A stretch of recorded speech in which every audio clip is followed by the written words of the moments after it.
Can you hear me now? Can you hear me? Yes, I can hear you, Clem Fandango. Stephen, can you hear me? Sound? Have we got sound? Yeah, we got it. Okay. Right. We got there eventually. Hello, everyone, and welcome back to what is episode 24 of The Violet Madness. As you know, my name is Mark, and I'm your DM this evening, and with me, as always, is this lovable band of adventurers. But we will get to introducing them in just a moment. For the first time in a long time, because we're back live again now, I have a few Penny Dragon blurbs to read out.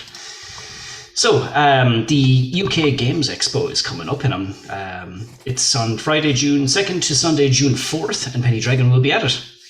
The UK Games Expo is the largest hobby gaming convention in the UK, where all aspects of the gaming hobby are presented under one roof, and you can catch up with the game's design team and learn how Penny Dragon put together their 5e source books, and get a glimpse into how the $1 one-shots are made. You might even find one or two of the Penny Dragon DMs running the odd one-shot across the weekend. I think our very own Dave is flying over for it, so if anyone is in the area, definitely hit it up. If you're watching the exhibition hall, pop over to the booth and say hi. We'll be on the corner of Monarch Avenue and Japanime Street. That is a really cool name. So for some Kickstarter updates then, so Penny Dragon are pausing the $1 one-shot series for a short while. For the next project, fancy a tome with over 200 pages of one-shots and mini-adventures, giving many new NPCs, magic items, maps, monsters, and more. Then look out for Ptero's Tome of Adventuring, coming to Kickstarter very, very soon. Aside from our regular streams, we have a plethora of one-shots to view on our VODs, and a lot more upcoming, I'm sure, in the coming weeks and months. So the VODs for all the recent one-shots are on this very Twitch channel. Whether it's Dave leading players from the Irish and LA TTRPG scenes down a elevator, or Keith guiding players through one of the Penny Dragon's own $1 one-shots, there's sure to be something there that'll take your fancy. And if you want to see some of our older games, such as a visit to Jurassic Park, which I ran myself and had a jolly good time of it, it can be found on the Penny Dragon YouTube channel. And there is a sequel in the pipeline. It's done. I just need to put time aside to actually run it for people. The latest of these was a fresh DM running a party of old hands and new faces on a wild sheep chase, adapted from the Ringhorn Press adventure. It was Shane's first time DMing for Penny Dragon, and we had a blast. It's good fun. Yeah. And then you can come join us for part 3 of Ryan's saga, the Revens. The party, having faced off against an Elder Brain and some Illithid, have escaped, but having lost some friends, they returned to town to face the man that sent them on this dreadful quest, Lord Gunzari. But before they could, Tanseth had to face himself. Join us for part 3, titled Revenential. And then coming soon to a Twitch stream near you, the Consequential Quadrivium. In a world where your destiny used to have its place, something has changed. Gods walk the lands, monsters of all types roam freely.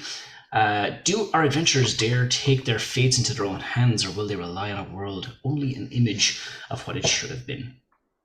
Find out as we join our group on the path to becoming the heroes or villains of their own story. And our very own Ryan is running that game as well. So we'll have Ryan on a more frequent basis, which is always a delight. And we'll have a nice bunch of characters as well. No start date on it just yet. It's coming very, very soon, but do keep an eye on the Penny Dragon Games social media channels for upcoming character art and blurbs and things of that nature. So really looking forward to that one. Tuesdays then, we have the Fall of Plaguestone, and DM Jean is the front runner for that one. And after dealing with the Lightning Serpent and Halid, the party has found a letter addressed to Halid with instructions to deal with Bort from someone only known as V. Who could that be, and what greater mystery has the party stumbled onto? You can catch that stream every Tuesday. And then fortnightly on Thursdays, we have Heirs to the Hand, run by our very own DM Craig. And that returns on June 8th for our final episode before going on brief hiatus as Craig does a good old tour with My Son the Hurricane. Do check them out. As the party continues their mission to rescue members of the Pavano Munitions Group, the reality of their situation becomes clear. There is no mining facility but a prison, and as the guards stationed there are on their way to intercept their uninvited guests. So yeah, tune in on June 8th for episode 6, titled Prison Break. Then on alternate Thursdays, so one Thursday every month, that is our very own DM Dave with the Radiant Citadel. And that continues on June 16th. And having struck a deal with a Tabaxi bard, Derry Salthazar. Deristalazar. I almost had it. Deristalazar the Melodious. Deristalazar the Melodious. There we go. The party have been guided to a settlement of survivors on the undead-infested island of Girthus. But the island has many untold horrors that throw at them between here and there. So catch Radiant Citadel every other Thursday then. But then the alternate Thursdays to Radiant Citadel, we have DM Tom with Candlekeep Mysteries. And that's on this coming Thursday. The missing books are returned, but the party are already out on their next assignment, seeking a sunken tower with missing trove of tomes. The chapter begins on Thursday, June 1st, titled Beneath the Fetid Chelm. I can't talk today. But yeah, do tune in and catch that one. Myself and Dave are actually playing in that one as well, and we just leveled up, so that's always nice as well. Oh yes.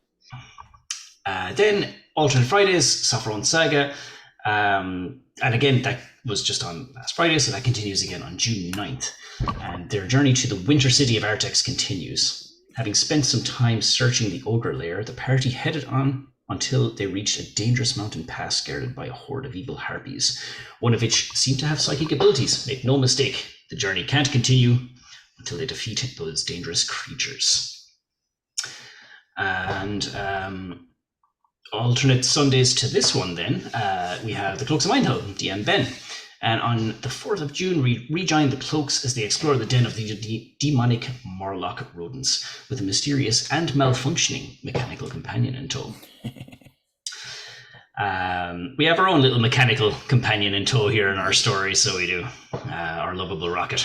But so yeah, that's pretty much all the streams we have. There's a lot going on. There's a lot of catch up on every single week on Penny Dragon games here, so do check them out if you have the time.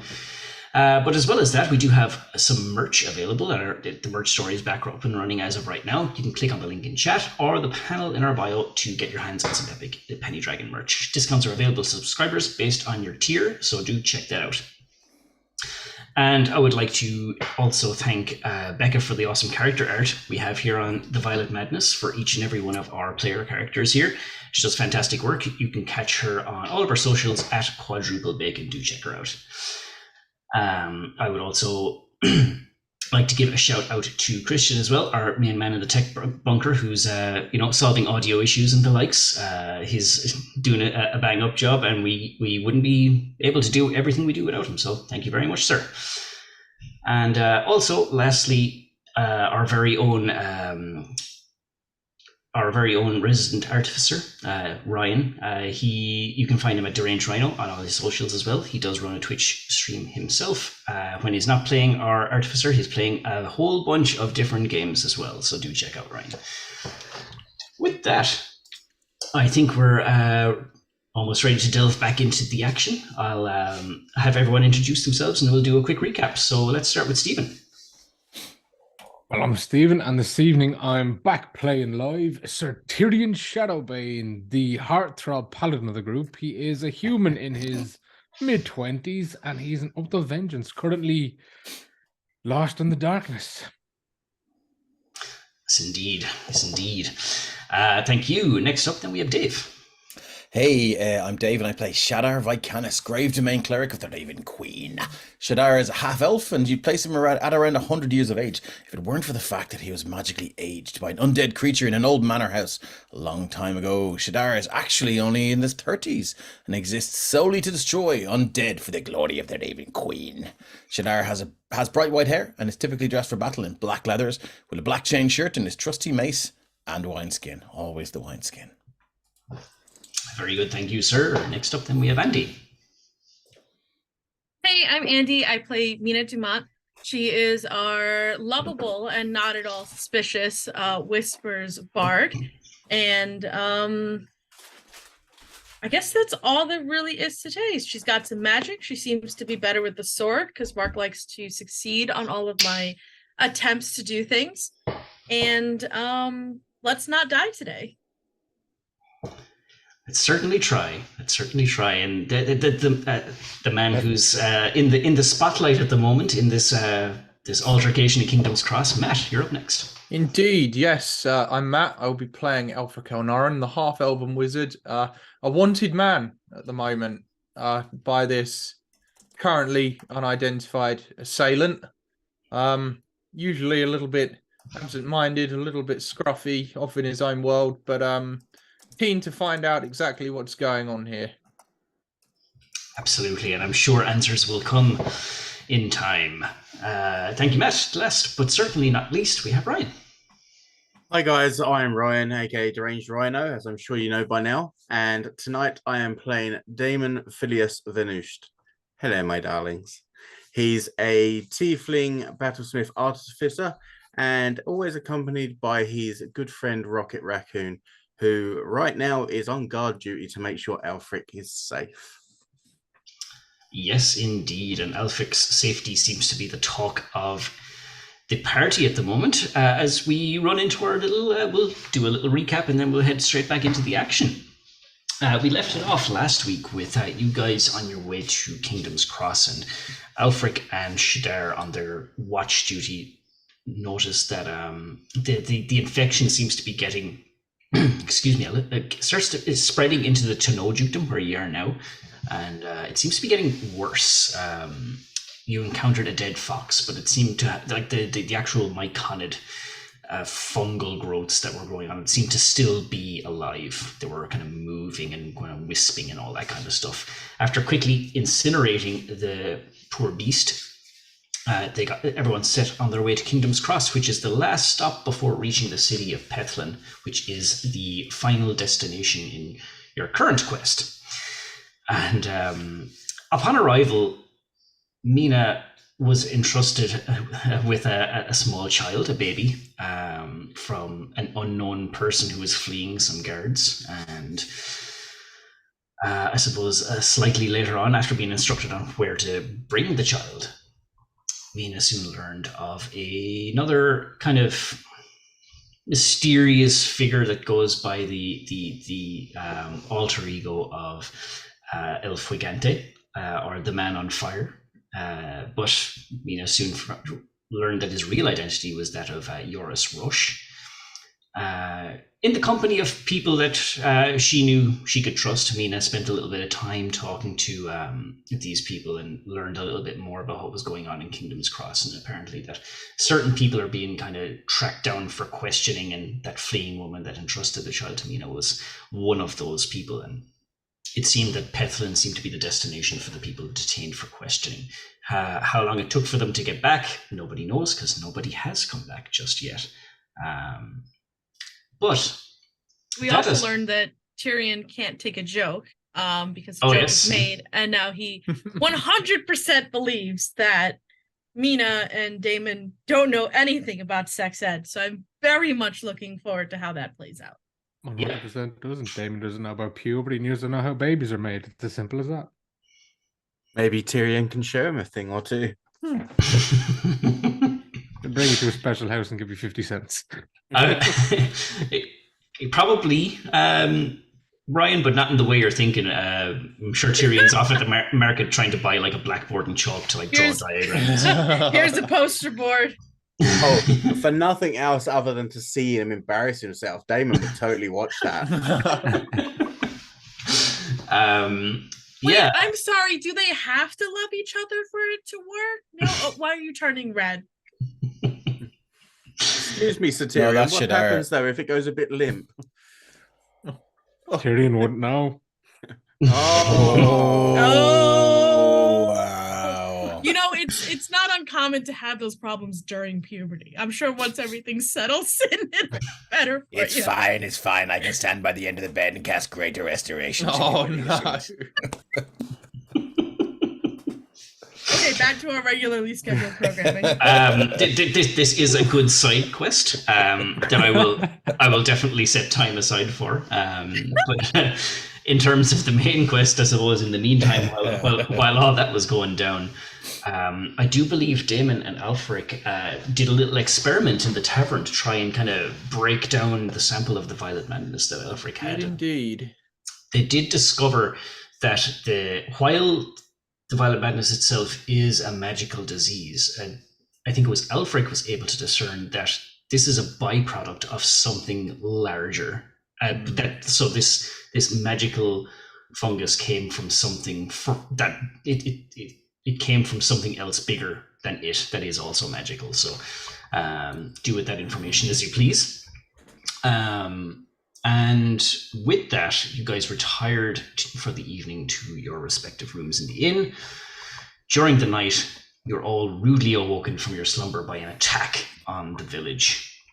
And every single guard post posted around was overtaken by these shadowed assailants. And from a booming voice atop these towers, Aelfric was called out to show himself or more people would perish. So with that, the entire party went out to the center of the town, where an ambush by a cloaked drow ensued, and one of which was one Damon recognized, the very person that knocked him out all the way back in Grendel before this outbreak ever started, and stuffed him into a crate.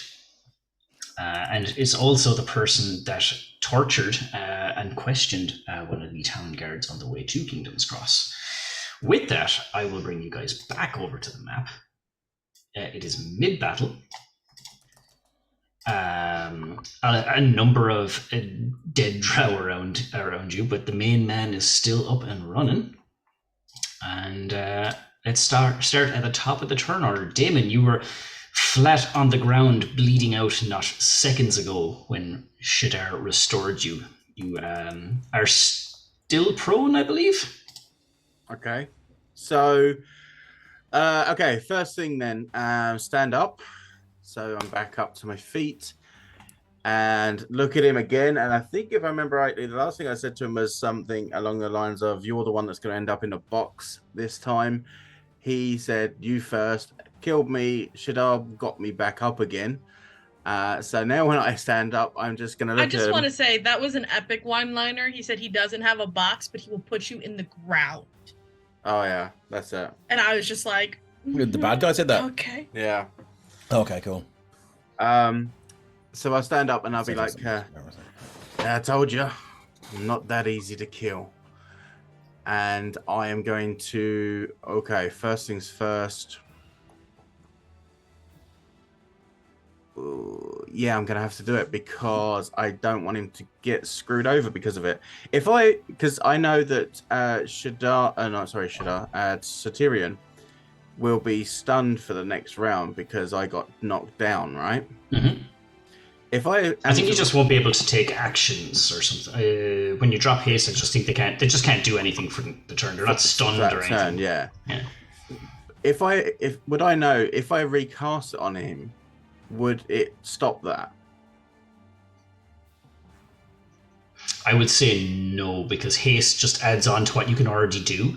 But because Tyrion can't do anything this turn, not gonna help. Okay. You could cast it on him, and it would be on him when he can go on his next turn again. But I would say for this coming turn, he will be unable to act. Right. Okay. In that case, I won't do that. Okay. So what I'm going to do is I'm going to cast Blur on myself. And with my bonus action, I am going to take a health potion. Okay, perfect. What is it? 2d4 2d4 plus 2, yep. Perfect. So that's going to be... 7. Nice. Yep, very good, very good. Do we have sound, or is it just me that doesn't? I have sound. Good sound. Yeah, I got sound. Okay, cool. I'll sort that out my side then. Damon, you got a bless from Busy Bee. Hey, Busy, I love you, buddy. Thank you for that. Thank you, sir. Very good, and sound is on the stream there as well. So might be just Dark Life. Very good. That's everything for your turn, Damon. Yes, that's it. Okay, this lowly drow outside the remit of Shadar's spirit guardians is going to He's going to try and take an old crossbow bolt at Shadar himself, and it would help if I had his character sheet open. Bear with me for a second. Boom. You don't need it. He just misses. It looks great, but ultimately doesn't hit anybody. No. There we go. That is a 18 to hit. 18 to hit will not hit. His AC is 19. So very good. See? Just raise Exactly the what shield. I said. I'll channel my inner Linda and shit.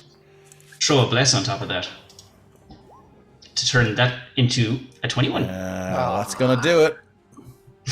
That'd do it. Thanks, Linda. And here we go. So you're going to take 6 points of piercing damage, and I will need you to make a Constitution saving throw. Not for your concentration just yet. All right, here comes my Constitution saving throw. +4. It's a 14. You're good to go. How do you like me now, bitch? You are... Yeah, just the damage is... That's it. So 6 piercing, so it's a... Don't he you... has Warcaster, so I suppose he can save at advantage. What's the DC, 10? 10, yeah. Oh yeah, you're good. I'll take the 23. You not but a wince, and it doesn't break your concentration as the crossbow bolt kind of shunts into your shoulder. But the drow is going to make its way over to here, closer to Mina, but not close enough just yet. Over to Sir Tyrion. I think you can move. I just don't think you have actions or bonus actions. Nope. Nope. He's Nothing. exhausted for a round, yep. Okay, cool. So we'll have to just bypass that. Mina, over to you. Oh yeah.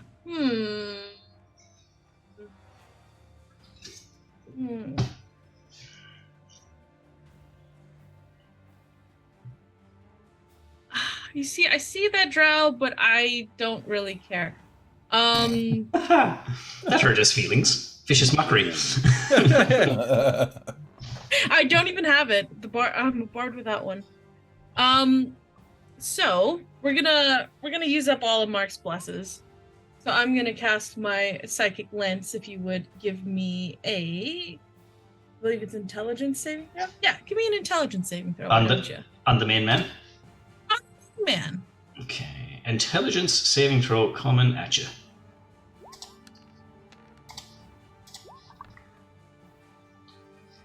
What's the DC? Haha. Don't worry about it. Don't worry about it. It's a 17. I'm... It's fine. Just do it. Just do it. It's We know fine. it's coming. Yeah, fine. it's... Yeah. We know it's coming. It's fine. Just roll it. Hey! That brings it up to a 17. It does. All right. Well, But you still at least take- it wasn't me and my dice rolls that beat the saving throw. I had to channel Linda to save that one. Welcome along, I Lux don't- Trooper. Thanks for joining. Sorry for... I don't think that makes me feel any better whatsoever. Okay. But you're gonna take 11 points of damage. Okie dokie. Boom. Very good. And then I'm gonna move up over there. Perfecto.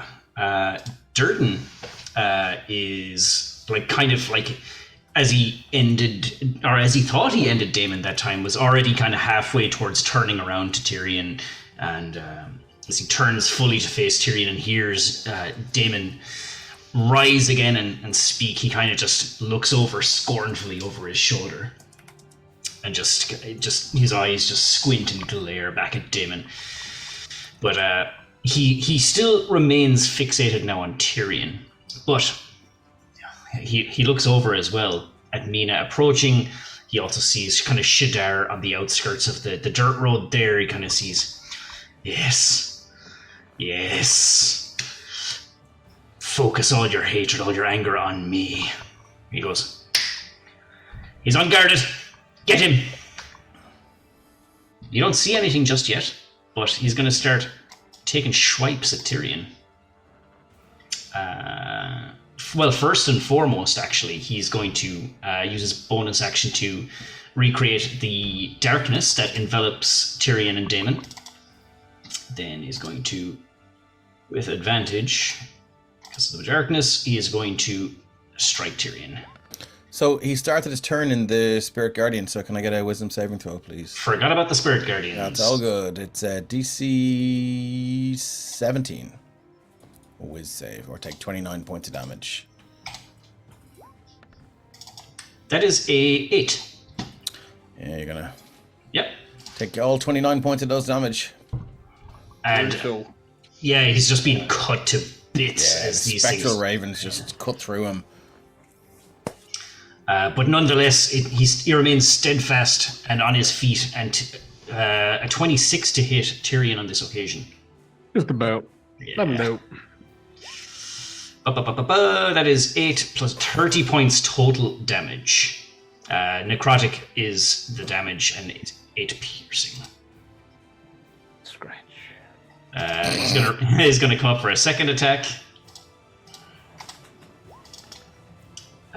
This one's a 13, which I'm fairly sure is not going to cut it. Zing. And Hey. Ah. Why don't you just throw a bless on that? See what happens. Just it's Tyrion. Like, I mean, no. So yeah, the second one is just like, I mean, you kind of duck just in time for the second swing, and it doesn't connect at all. But yourself and Daemon are in this cube of darkness. And at the end of his turn, I'm just going to roll 1, 2, 3, Uh-oh. 4. As Aelfric, as you start your turn, spaghetti-o. What?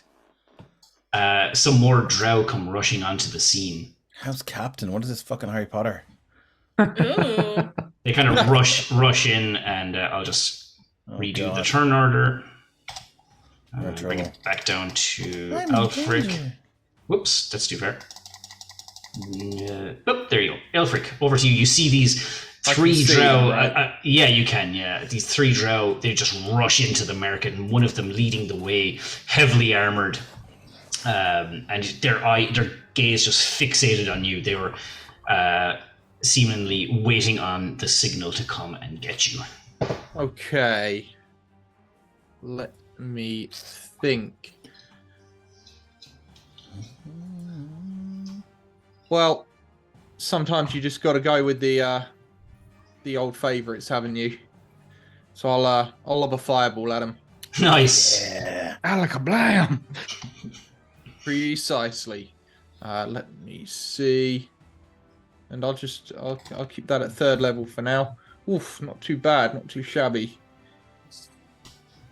Just right smack bang in the middle of them. Coolaboola. Right, so 3 drows. Dex. 35, nice.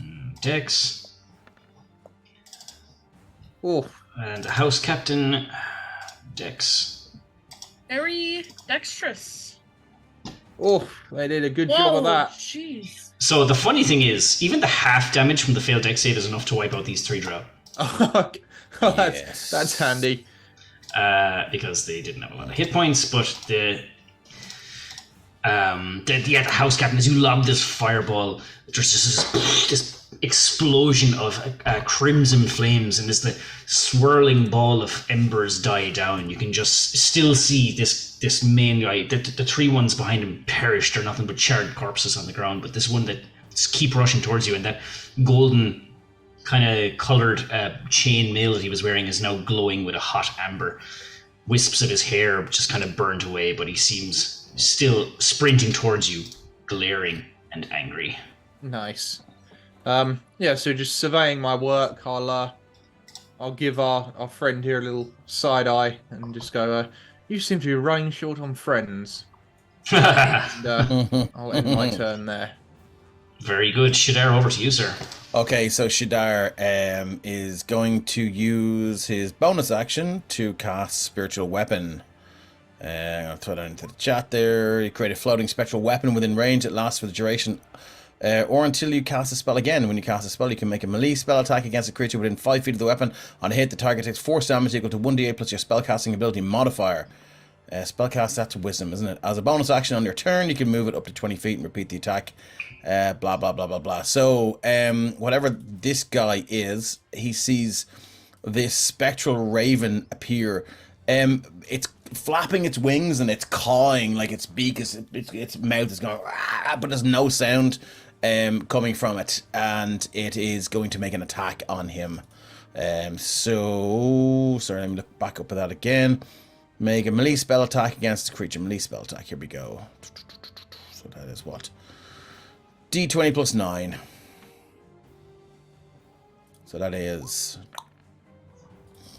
19 plus 9. Yeah. Okay, just checking because it's you.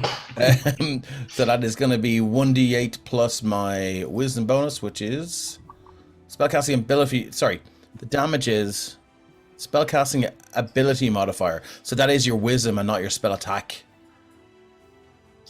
bonus. Am I right? The spellcasting ability modifier is just my wisdom. Cool. So that is a d8 plus 5. Okay. There's 1d8 plus 5 for you. That is 11 points of force damage. That's pretty good, yeah. Yeah, and then he's going to use his action to cast, I believe we're going to go with Toll the Dead because these are dexterous fuckers. So let me just go to my thing. So I can action cast a bonus, a cantrip, can't I? So I use my bonus action to cast a level spell. Cast a use my action to cast, yeah, cool. So here comes Toll the Dead coming at you. I clicked it, there we go. So he's damaged, so he's going to need a DC 17 wisdom save, or take 3d12, or take 27 points. Oh, you...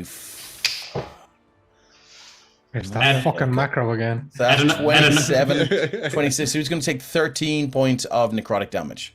Add that one to the counter, Christian. 13 points of damage, and then... Yeah. Told the Dead save or suck. Oh, hold on. You could be right. Yeah, my bad. Right? I think it is save or suck. It's a cantrip. Yeah, I'll just throw it in there. It should be there. Yeah. Okay. Cool. So that's oh goddamn. Yep.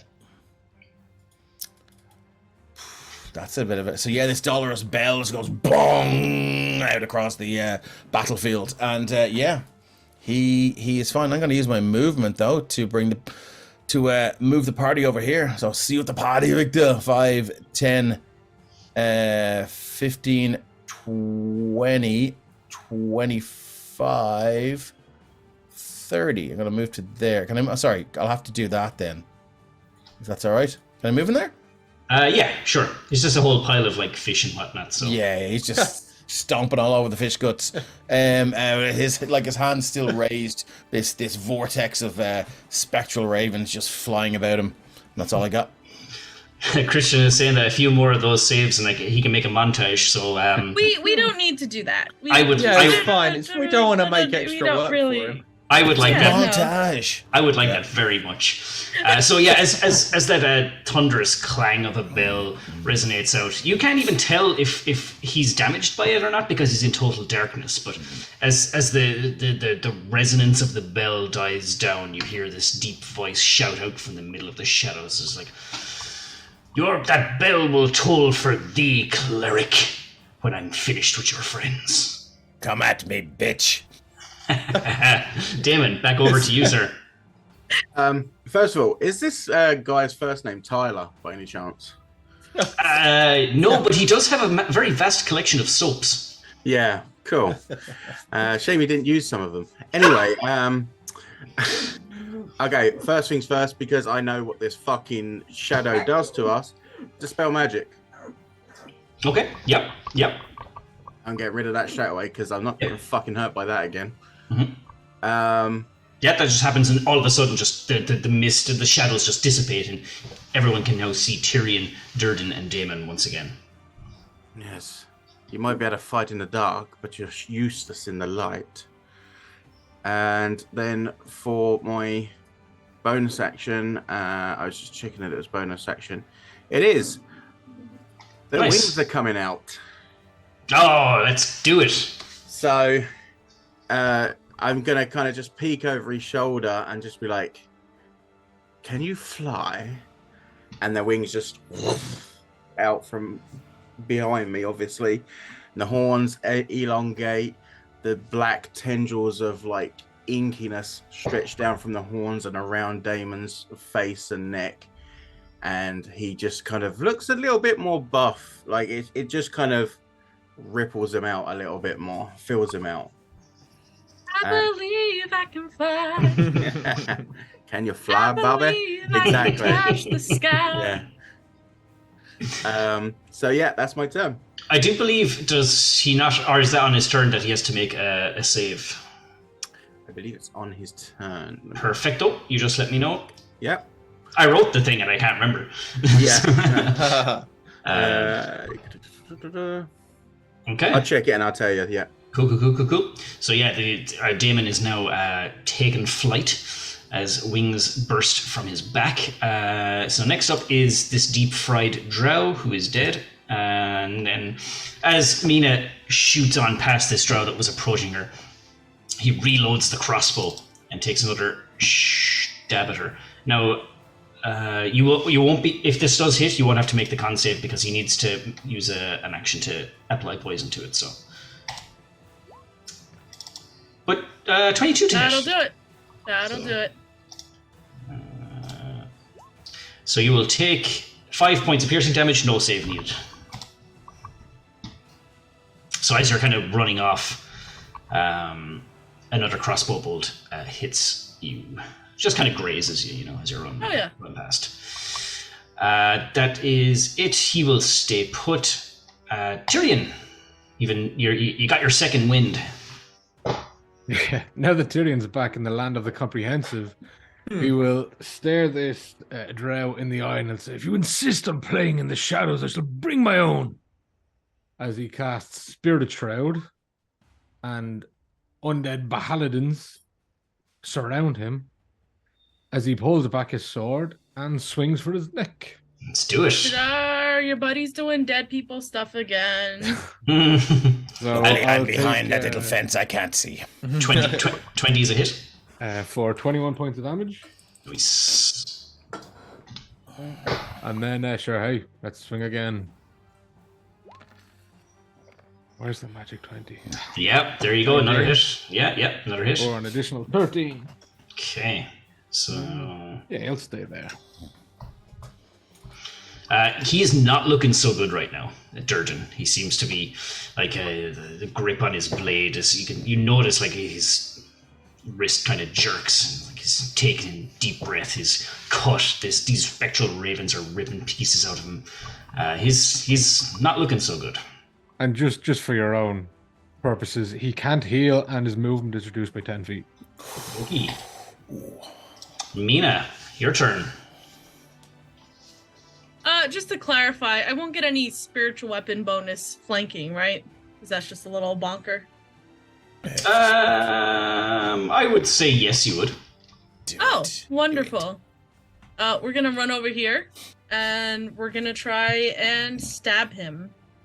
I hate to be that guy, but wouldn't you get flanking against if you're on the off side of the person you last attacked? Have to be on the off side. So it would be Damon. Damon is the only one who's going to get the flanking advantage. Yeah.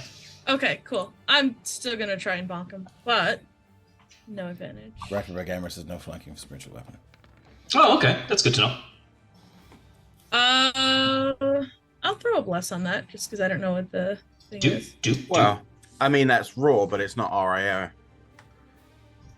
It's dependent on the DM, isn't it? Really? 19? That turns it into a hit. Nice. Nice. And I'm going to use an Bardic Inspiration to activate my Psychic Blades. Oh, fuck. So, let me throw that in the chat. Can I throw that in the chat? Does that do it? Nope, that didn't do it. Cool. Then... Ooh. Oof. Nope, hold on. The Psychic Blades don't get their own hit roll. It just whatever.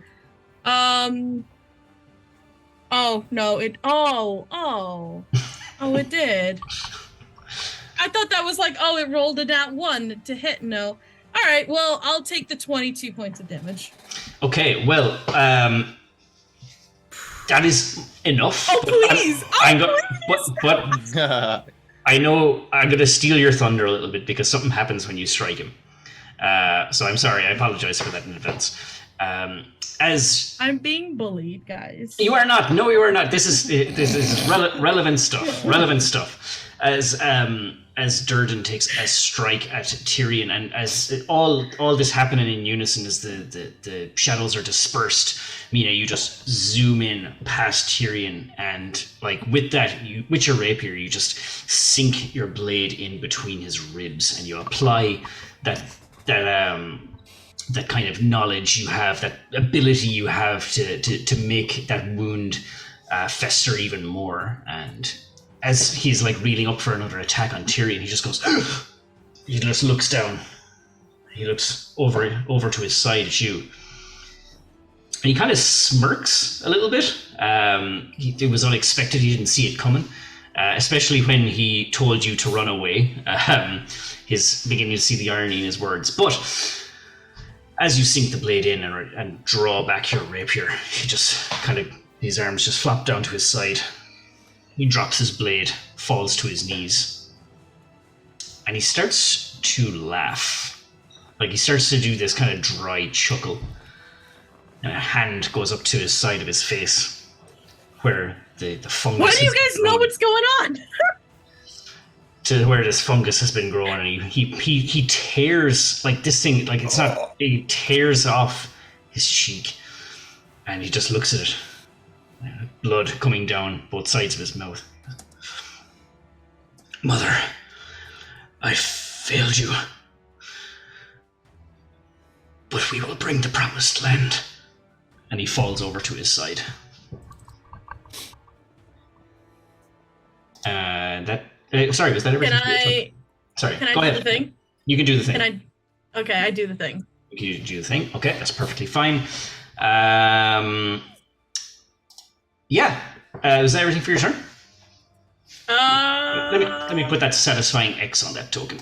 Oh, good. Oh! Woo, I was mid-steam, we're expecting the second form. Wonderful. Fantastic. I would like to give Damon Bardic Inspiration. Okay. And that'll be my turn. Okay. Next up is Drow that won't be taking a turn because you know what? He's dead. Next one then is the Drow House Captain, who is gonna make a wisdom saving throw. He's gonna make a wisdom saving throw first and foremost. Yeah.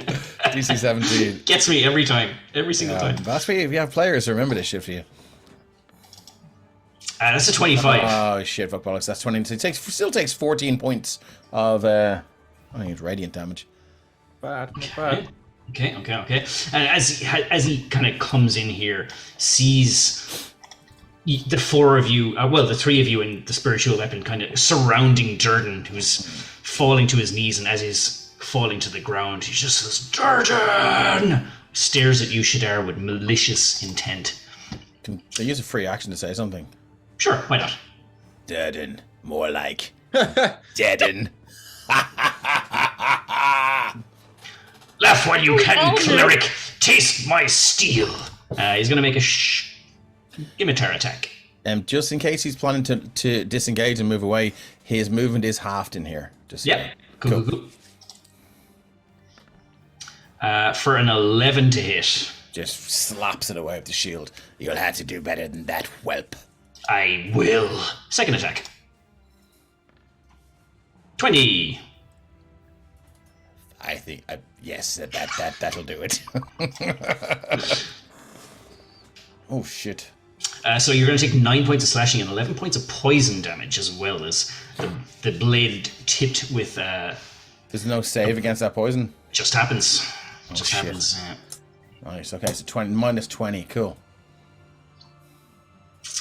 Then...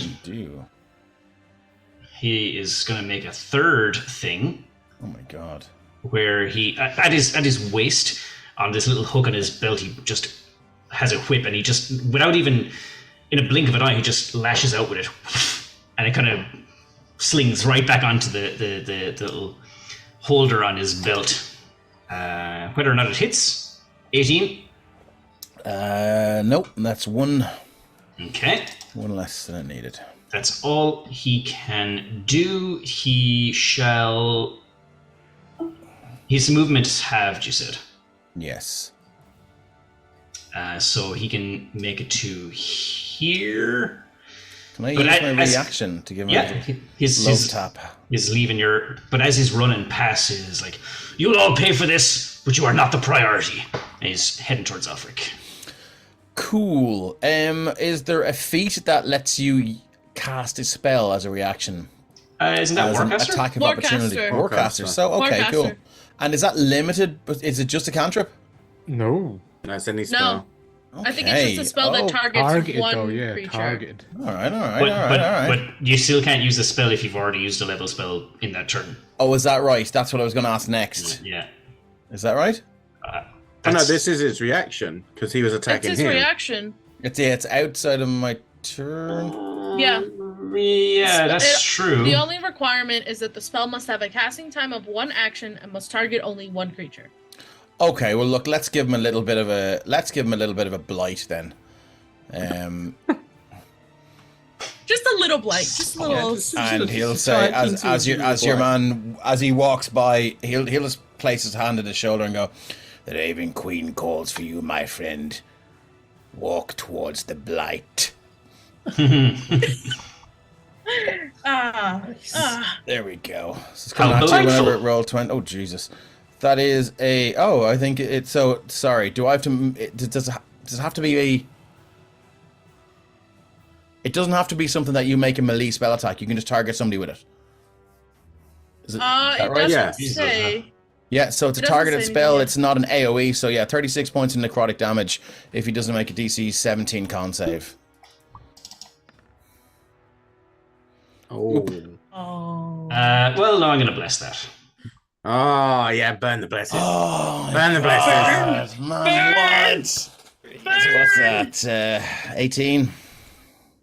18 damage, okay. 18 damage as he walks by, and he just feels all the moisture just leave his body as he walks by. Well, a lot of it anyway. Yep.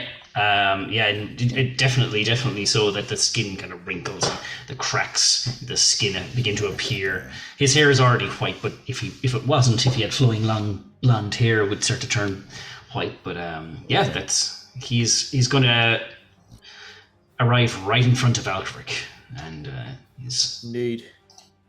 very interested in apprehending him. But alas, it is indeed Aelfric's turn. Now, my good fellow, seeing as your leader has decided to depart the mortal realm, I think maybe you can have a little bit of a chat with us. I'd like to cast Hold Monster. Ooh. So it is a wisdom saving throw with a DC of 18. Okay. Wisdom. Nice. That is a 16. I do see on my screen that I have 1 bless left, but I actually don't, Christian. I think I used all 3. So, in the interest of fairness, I am not going to be doing anything with that. Ha ha ha ha! We burned them! Burn! Burn them all. Burn them all! Mark's gone to Discord to fucking at Linda to bring her in. So it's all of a sudden, we're actually going to take a break early until Linda gets here. Yeah, Mark's just waiting for it to come through. Like, come on. I know someone's got it. Give me your channel points. Half elf, don't you dare. Don't you dare. So is he in my grasp? He is. So I'd like to walk right in front of him and say, now, seems you have 2 options. I'm a reasonable man. You can surrender, we'll treat you kindly. My friend Shadar is not a reasonable man. If you decline, I fear that he will make very short work of you indeed, particularly in your current incapacitated state. So I suggest you make your mind up. Can he speak while it's held? It's very unfortunate for him. He can't. Paralyzed, so no, he can't, I don't think. He's got nothing above the neck. Hang on. If you're paralyzed, you can still move your eyes. Yeah, but you can't speak. Yeah, so he's just. Yeah, he's. I mean, blink once for yes, twice for no. He's just like. Doesn't blink at all. Just staring at you. So yeah, he's held. But that's about all you can do with him, I suppose. He can't respond in any way. He's just seized up.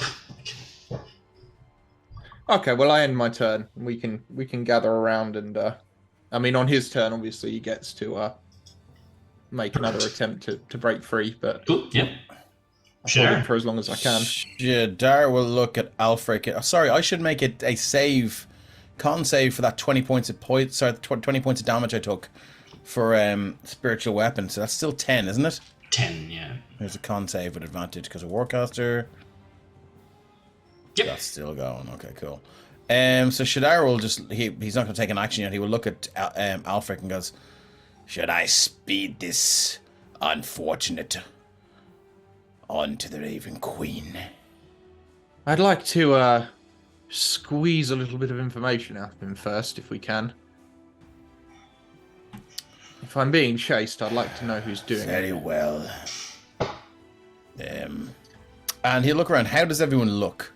Mina is looking a little bit worse for wear. Tyrion has a few cuts and bruises for sure.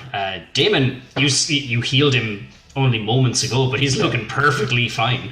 And Aelfric, not a bother on him. All right, cool. So Mina and we protected Aelfric super well, guys. Sure did. Good job. Sure Mina did. and Damon could do a bit of healing. Okay, well, sure, fuck it. Shadar will actually he doesn't even have to do that. I'm good. He won't. Just so you know. Tyrion's fucking good to go. Yeah, he'll just move to here and just eyeball him. Oh, actually, he's eyeballing the back of his head because he walked towards Aelfric. But he can still feel it. And what is it called? I just think of that Jessica Jones meme where David Tennant is just staring at her while she's looking a different direction. Yeah, and I mean he is the name that Shadar always wanted, Kilgrave. Yeah. Okay, cool. So he's gonna do healing word. At let's just do that 4th level. Bob. So everyone gets 15 is healed 15 points. Healing word is just on one person, isn't it? Oh, sorry, it's mass healing word when we all go to mass. Sorry, yeah. Well, then he will cast healing word. Sorry, my bad. Oh. Let me just throw it into the thing anyway, so we all see. Creature rejoice. He'll blast it onto Mina, but he's looking the other way, and this is almost like it's an accident. Can I try and stealth or sleight of hand so she doesn't know where the healing came from? A lot of us can heal. You could also just not heal me. That's an option. No, I don't think. I'll tell you what, because it's verbal, it will be no sleight of hand necessary, but I will take a stealth check. DC 16. All right. Stealth +3 on these. Bless you. Guidance. 21. Guidance is a cantrip, so. Oh shit! Yeah. Well, that's an 18 then, my friend. Yeah. I mean, my passive's a 19. I'll just put that out there. Oh, if it is, then that's a different story. I just assumed an 18 was beating your passive. Okay, cool. So long will I roll a bless. That's a 3 on the bless. Yeah. So There you that is boom. Now it goes undetected. I'm really burning blesses over here. So that's all about. We haven't got to use blesses in so long, guys. You know. Yeah, we're just I know, lashing them it's out there. It's a bless card. Cool. So he's going to use that as his action. How bad is this thing? This guy looking. No, he's fine. Sure, look, the spiritual weapon will fly over and give him a boop. Just for good measure. 20 plus, that's a hit, I think. Do you not get I presume you get advantage on a paralyzed. Oh, you do, yeah. Do Let's fish for the crit there. Isn't a crit a hit on a paralyzed foe? Oh, and you hit. It's an auto crit. That's correct. So it's 14 plus my spell attack modifier is 9. 23 to hit. Yep. So I'll go 2d8. That might be incapacitated. The auto crit. I can't remember. I'm sorry. No, it's paralyzed. Is it? Okay. Yeah. So sorry. What is my thing there?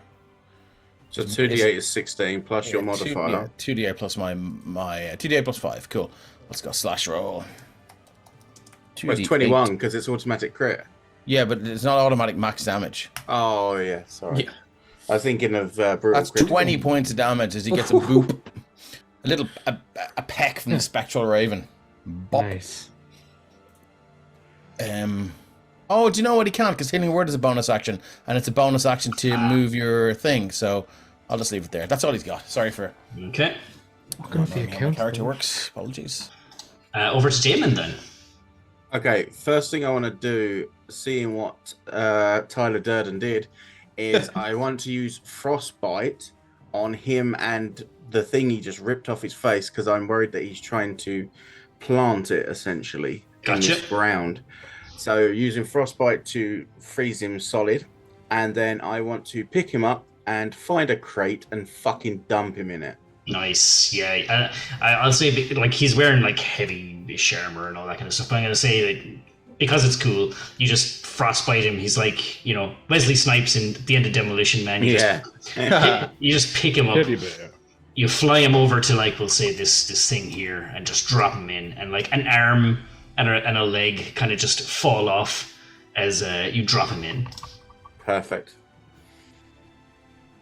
I'm not going to have Rocket attack this creature because I've heard what AelFric has said to Shadar, so he's just standing there guarding as usual. Dave says he won't be long getting frostbite. Is that everything for your turn? That's it, yeah. I must say, this drow is just rolled really well for stealth because he's just watching you guys just chill around this guy, and he's still in mid-combat, so he's going to take his crossbow and fire at AelFric. Disadvantage. At disadvantage? Why? Right. Because Rocket. Actually, let me just check it's not melee. I thought it was just melee, yeah. You might be right.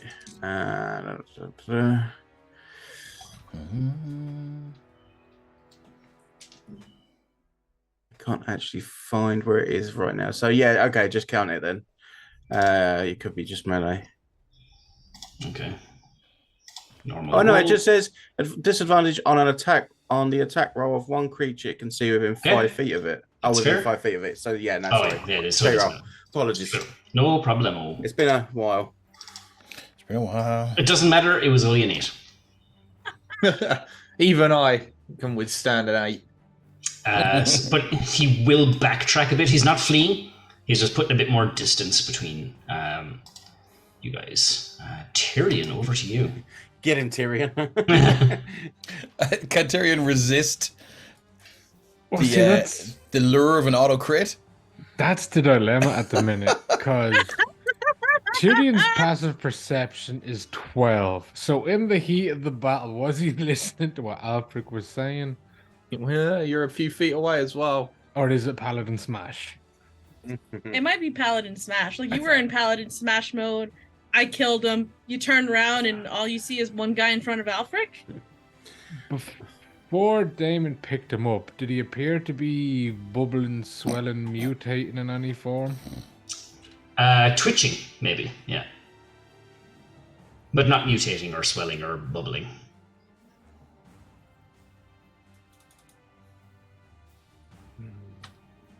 I need some copper wire and a blowtorch. Yeah, Tyrion can't miss the opportunity. He'll go 5, 10, 15, 20, down to the corner, and it's the Lord's Justice. I hope Shadar's got Speak with Dead prepared. Oh, That's I the doubt a full 12, back. does it? It does not hit. It's a good thing he has a second one. That 20. does hit. And I believe it's an auto crit. Mm-hmm. So, do we drop us? We're about to have a smitey We know good what time. we do on a I mean, crit. it's the law. I can't. Yeah. It's You not know. undead. You don't want your paladin levels being taken away. Oh, no. Are you taking the crit away, Dave? I am. Okay. Because Shadar is very aware of the fact that Aelfric requested this creature to be kept alive. Much appreciated. And Shadar will go, I'm sorry, my friend. Aelfric said we need this one for interrogation. Oh, well, isn't that just poo? Well, then it's just 26 points of radiant slashing. Okay, and he dies. No, I'm just kidding. No, he's still alive. Shadar does he does genuinely mean that. He looks at Sir Tyrion and says, I am truly sorry, my friend. I hate to stifle a great artist in action, but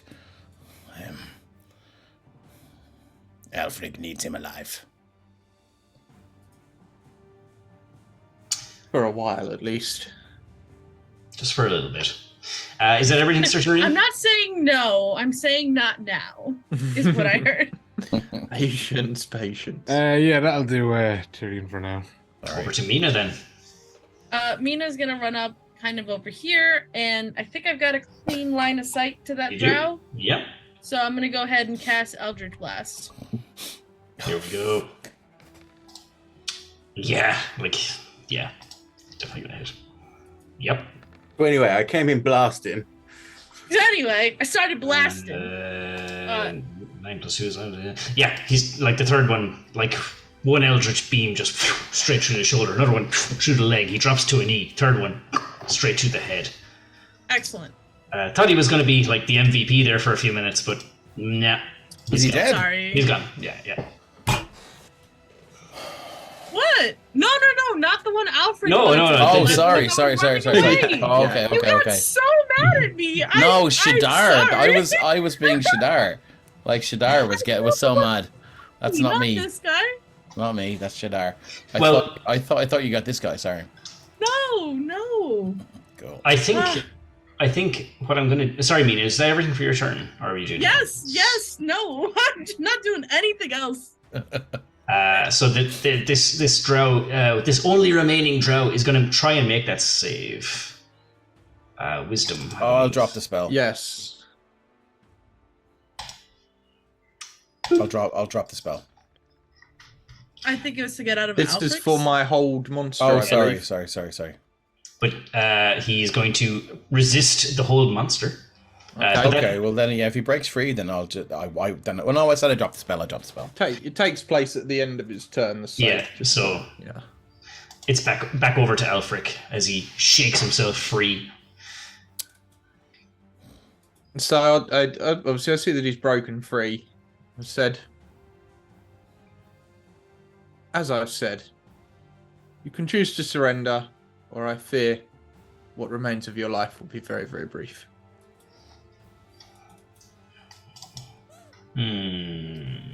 Go ahead, punk. Make my day. He is going to continue to hold his blade, and he's not going to back down. He looks at you, though, Aelfric, almost like the same way Shadar's glare bores into the other person's eyes. He does the same thing. Okay.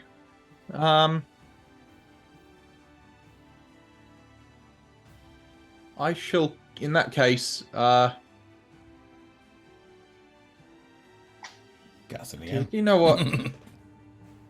Can I ready an action? Yeah, of course you can. If he tries to attack me, I will use disintegrate. Okay. Shadar, you might want to move from right behind him. Yes, thank you. I hope you told me. If not, then my journey to the Raven Queen will certainly be a holy one. I think Sir Tyrion's probably the one directly opposite here. Yeah, so I'm gonna just in the firing line. I'll drop another level. Sorry, dropped. Yeah, I'm just gonna hit him with a little whole person. Unless, yeah, so I was gonna say, unless any of you fine fellows want to restrain him.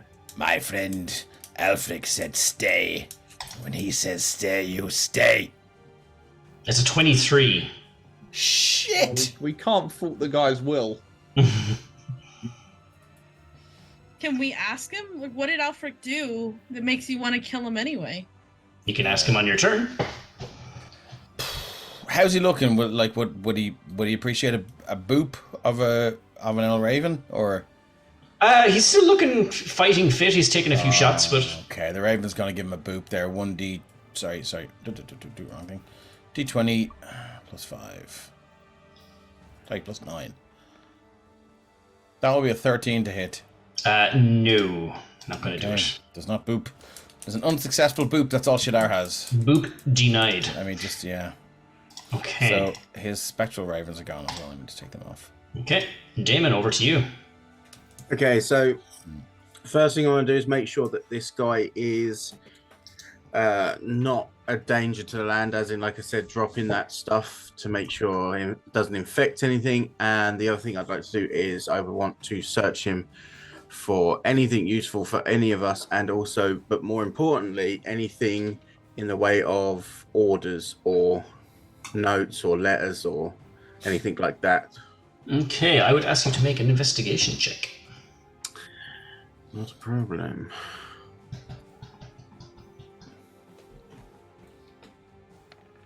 And because we are feeling frisky, we're going to add a bless on that to see if we can get 25 for a good roll. No, we're not.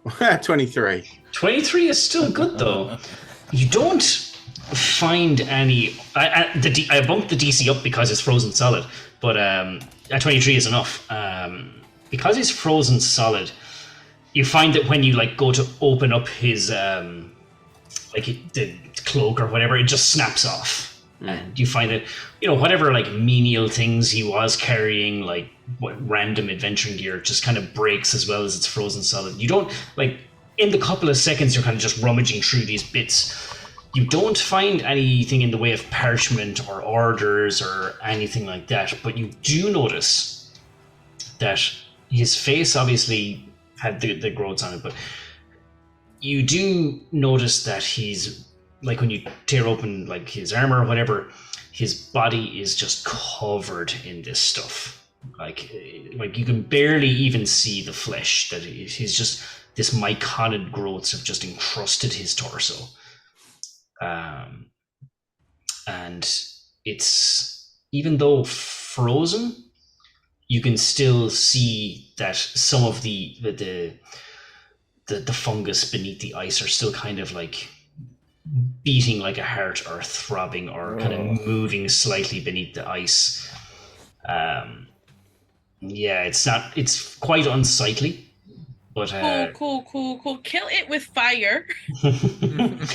But yeah, you don't find anything in the way of orders. Okay, and no decent weapons or money or anything like that?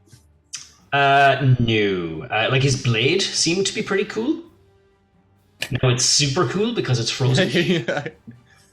Okay, well, I'll take the blade for future inspection. Gotcha.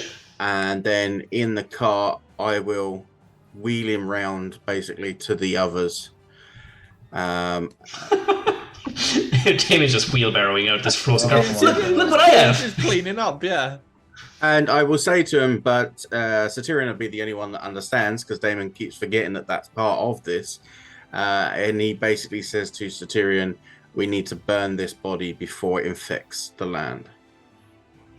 So I would argue that you do that on your next turn, because doing all that in the space of 6 seconds, investigating him. No, that's cool. That's more than fine. Yeah, but I don't, we'll see how we get on turn-wise anyway. No worries. Tyrion, over to you.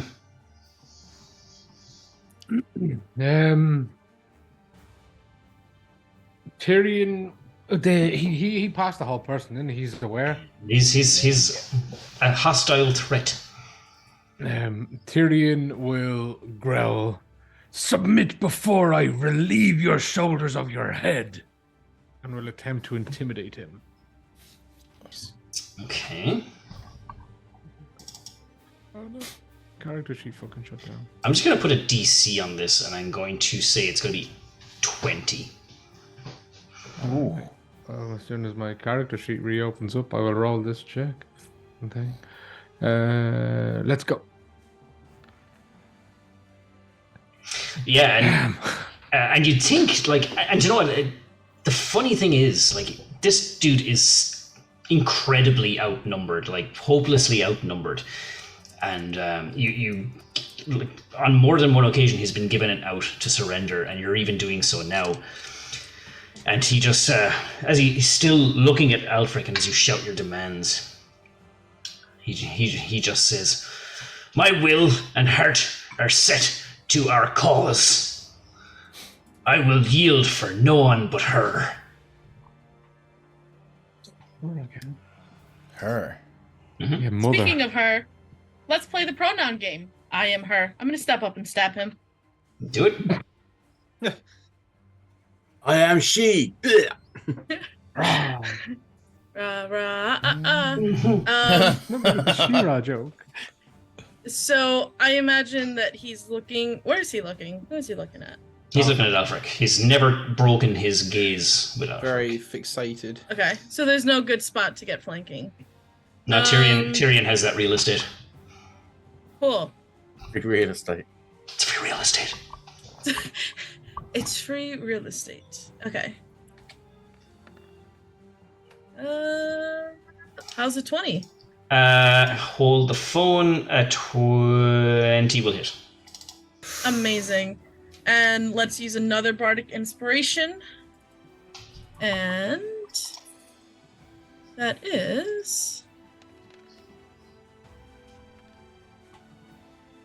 Oh, wait, sorry.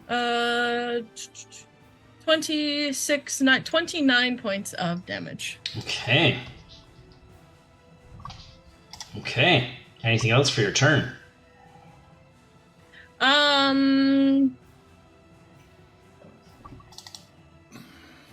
No.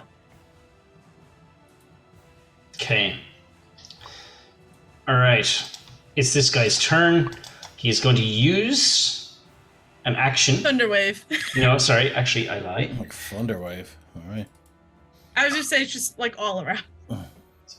Aelfric, I'm going to need you to make a contested grapple check as he tries to just like. Does this not trigger my readied action? It does. My bad. He goes to lunge to grab you. Yeah, so I'm gonna, as I see him still aggressive, I'll fling a green beam of death at him. Do it. A dexterity saving throw with a DC of 18. You want me to roll the damage before? Yeah. Do it. Oh 76. my god! God damn. I bet he bloody dodges it. Fucking calm down there, wizard. Well, he's out of blesses. This guy. Look at Like dodges the beam, hits Tyrion. Tyrion's dead. No, I'm just kidding.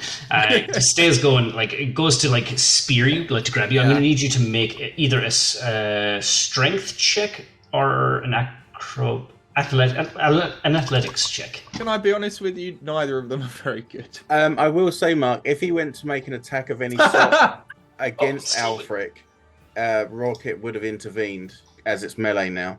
Okay, go for it. Well, it's just disadvantage on an attack, but I don't know how that would work against a grapple check.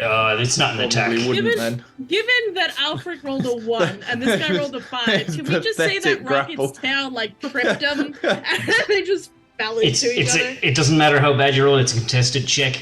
This guy spears Aelfric and kind of, as he's running, has Aelfric picks him up on his shoulder and he's just going to start to run with him. Oh, that sounds like a lot of actions, as in we're all going to bump him on the way out. So, That sounds like triggering, yeah. Yeah, so I'm going to take it by turn order. So Tyrion's going to get a shot first, then Mina, then Shadar, then Rocket's first, then Tyrion, then Mina, then Shadar. Oh, so you're going from the top of the initiative order, is it? Yeah. Okay, Yeah. cool.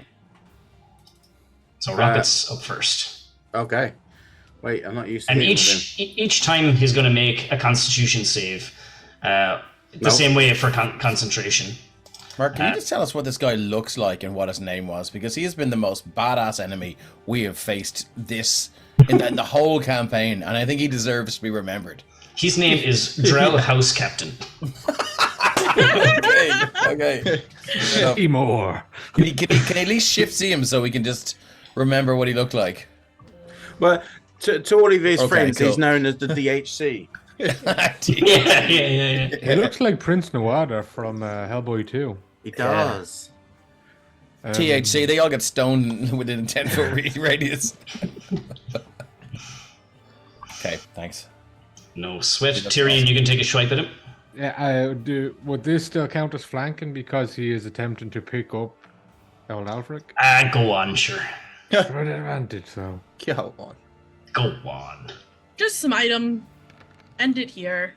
Oh no. 22. Oh, the 22. Yeah. Thank goodness. So he takes 15 points of damage to the spine and is stopped in the spot by Sentinel. Oh, yes. Very good. Very good.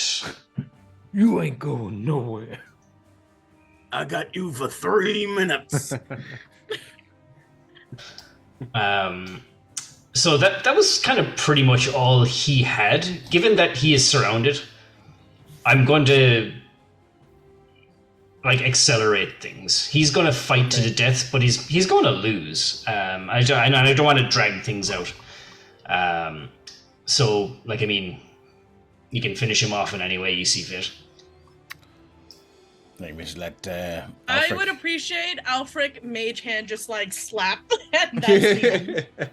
Unhelp me, I think we need to show this guy some respect. He's put up a good fight. hit him with your spell book. I'm thinking fireball straight up the nostril.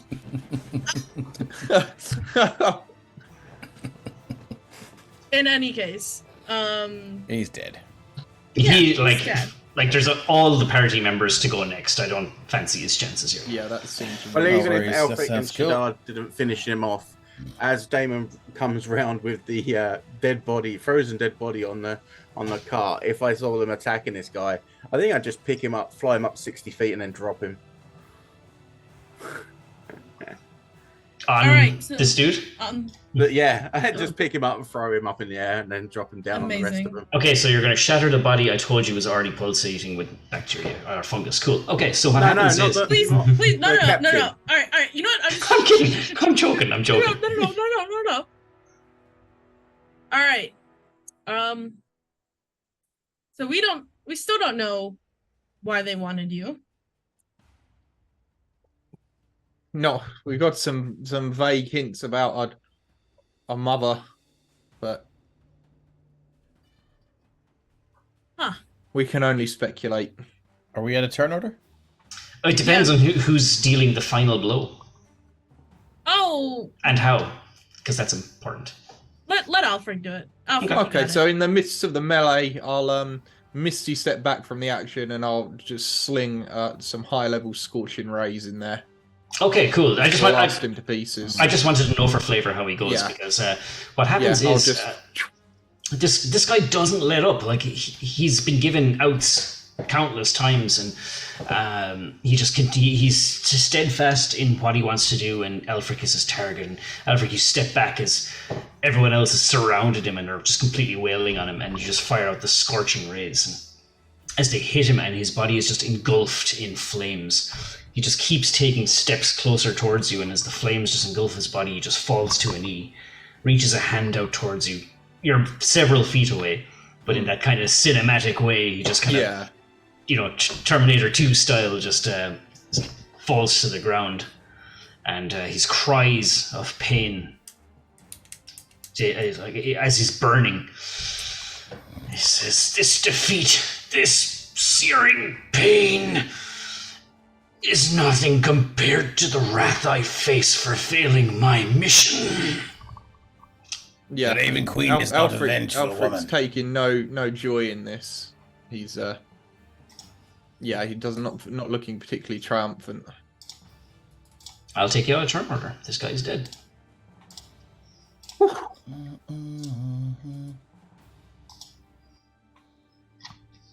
Well, Seeing Aelfric doing that, I just scream at Aelfric and then point at the body in the car, as if to do the same. I'm like, yeah, okay. That seems wise, and yell. Okay. 2 seconds. Yeah. It's a map Irie says she saw Syrian Pain open for Judas Priest in 88 in the SFX.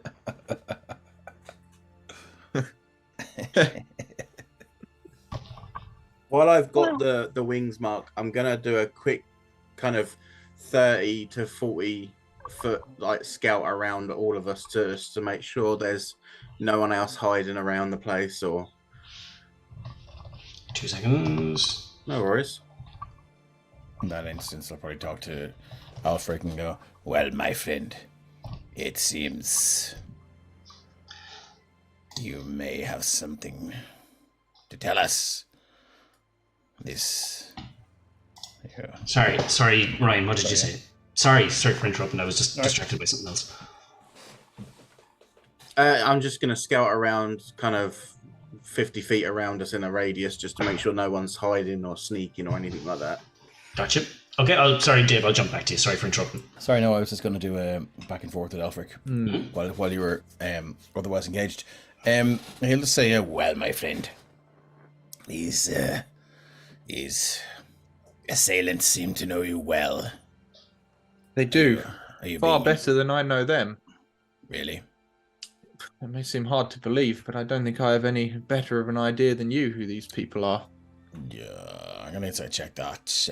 Well, I'm going to ask, do I believe him, Mark? And should I? Does he seem particularly truthful? Guidance. 29. Wow. I mean, seems to be. Okay. But I'll let Matt elaborate on that if you like, or because by all accounts, for me, it seems like he's telling the truth. Okay. Yeah, well, look, I truly hope that we might be able to take one of them captive, and well, But- I mean, we with such fervour. did. I've We did our best. I've seen that kind of battle fury before, and someone in that state simply cannot be reasoned with. And we did what we had to do. Yes. And I dread to think what misery they may have inflicted on the people of Kingdom's Cross. They've already taken a number of lives, so I think we can take some comfort in that we've stopped some harm being inflicted. But if it weren't for you all, I would have been dreadfully outmatched. They would have. What could they have wanted with you, though? I mean, I I had think- the ability to cast, well, to resurrect their spirit for a short while, to That could be interrogate terribly them. useful. But I'm afraid they're under no compulsion to tell the truth, and if they are hostile to us, we'll get nothing from them.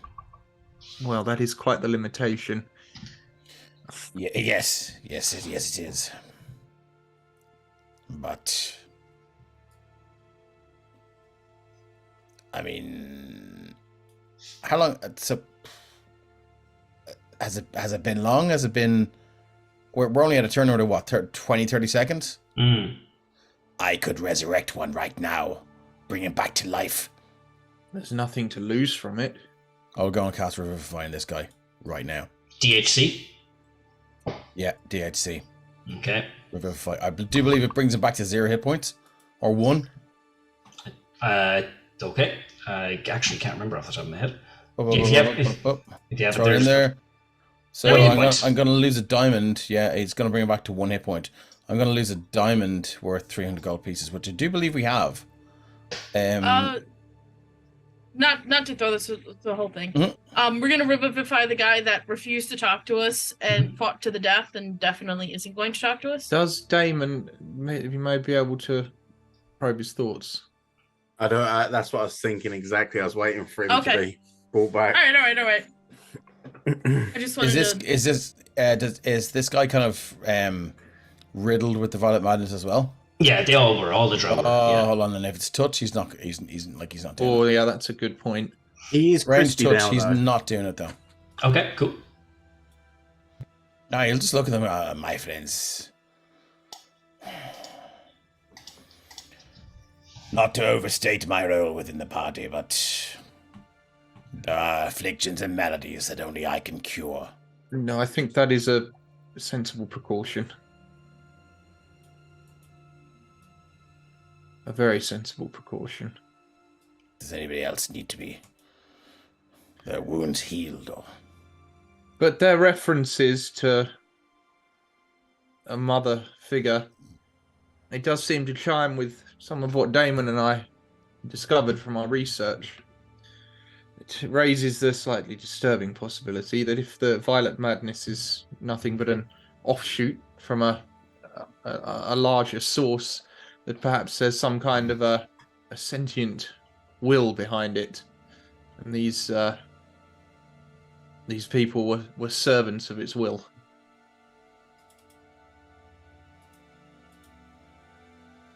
On that thread of thought that Aelfric is throwing out there, that House Captain Drow said the punishment he will receive for failing his mission will be nothing compared to this, meaning that Mother can assumedly reach him in whatever afterlife he was going towards. So hearing perhaps he's going to the Nine Hells and the constant references to Mother, would Tyrion put 2 and 2 together that the Mother could be the Mother of Dragons? Could be. If you're making that assumption for Tyrion, you go for it. Yeah. If it sounds plausible to Tyrion, then it sounds plausible to Tyrion. Is what I'll say. Hey, Mark Songs, thanks for joining us in chat. Hello. Does he have any markings or some symbols on him?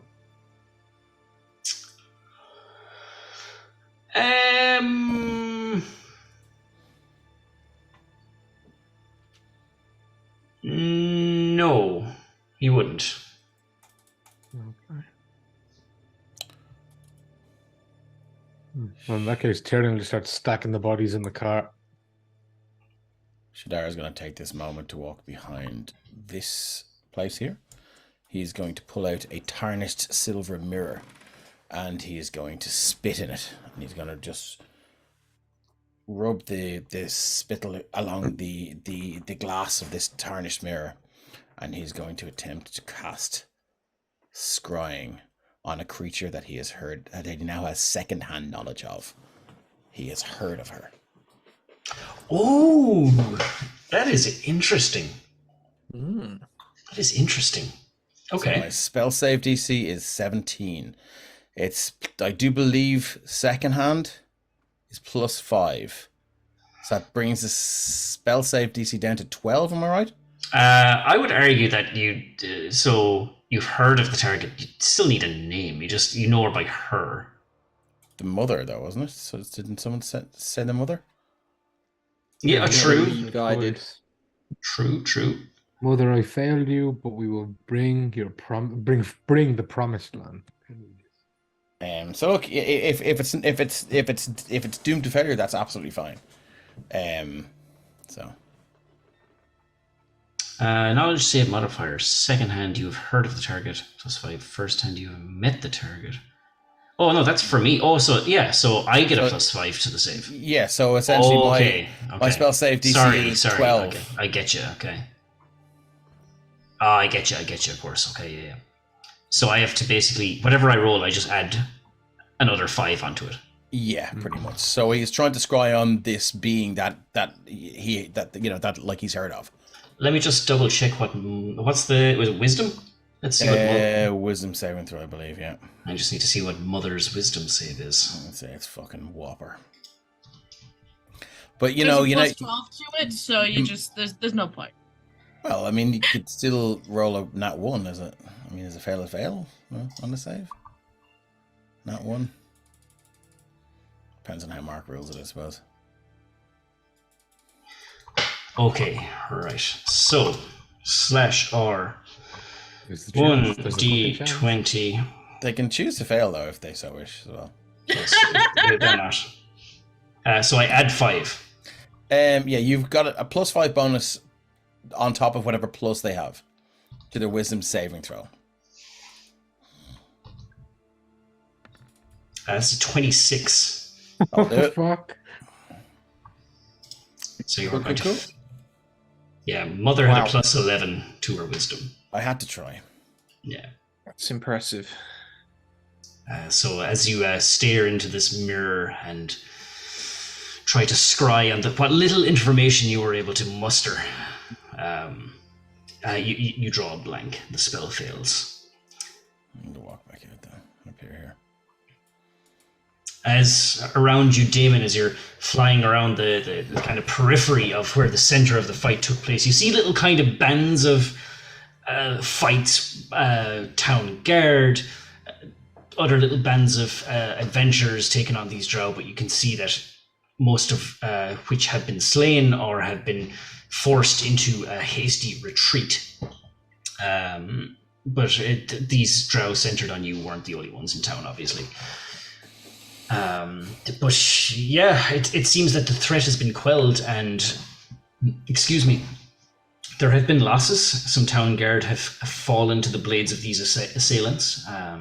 But for Kingdom's Cross, it stands, and you are victorious, and the threat has been neutralized. Go us. Using gloves to make sure we're safe. Damon's going to go and start collecting all of the drow bodies to be burnt together because AelFric will come and help with that. Yeah, who's just summoned Linda? Yes, Mark, Linda. Well, Linda, I have to say you're late because Mark could have used one about an hour ago and didn't have one, and he failed to say what matters is she's here now. Sorry, Ryan. Sorry, Ryan. No, that's all right. Sorry. Yeah, just gonna collect the bodies up to make sure they get burnt rather than buried or left because we don't want this fungus spreading in any way. Indeed, we don't. Mina's probably just gonna make her way back to her room. Okay. And also, sorry, it's probably important that any one of the guards or people just in King's Cross that had altercations with the drow and received wounds should be segregated for assessment. Point. Okay, that's fair. Yeah. So while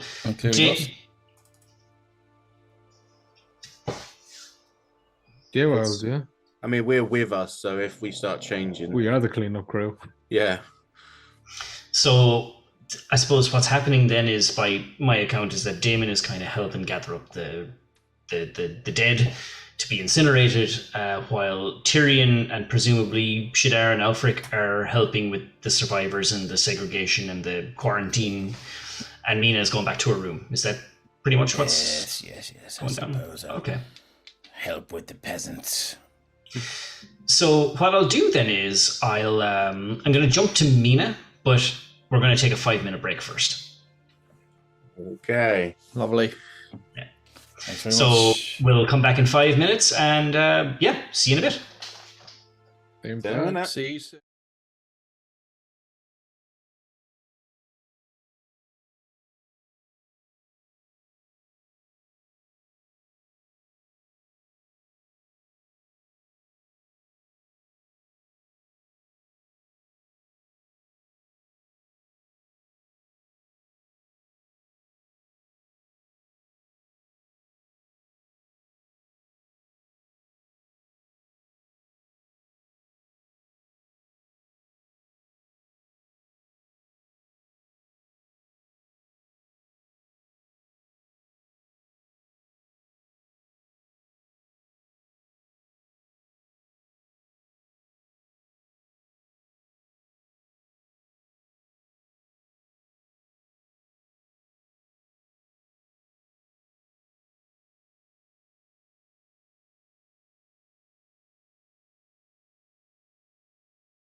and welcome back in the aftermath of a grueling battle. And first, before we get back into it, huge thank you to Ricketwaven26 for the Tier 1 subscription for 6 months in advance, which I believe gives inspiration to everyone, including me. Thanks, Matt. And more love to... Oh, Linda! Thank you so much for more blessings. God. Linda, Shadara's no blesses. I'm gonna. Has no blesses. How does Linda have so many channel points? I just feel like she's just on all the time. I have a cheerleader in the crowd or something. That's what it feels Mine's channel points. You get like 20,000 accounts. You sold her soul to the devil to just give DMs blesses. Yeah. So what I'm gonna do is bring you all back over to the Kingdom's Cross map in general. It is still nighttime. Mina, you are on your way back to the... I'm going to bring these guys over here. Yeah. You're on your way back to the inn. She might be a bit unsteady on her feet, but making my way back. And as you're heading back towards the inn, you're kind of...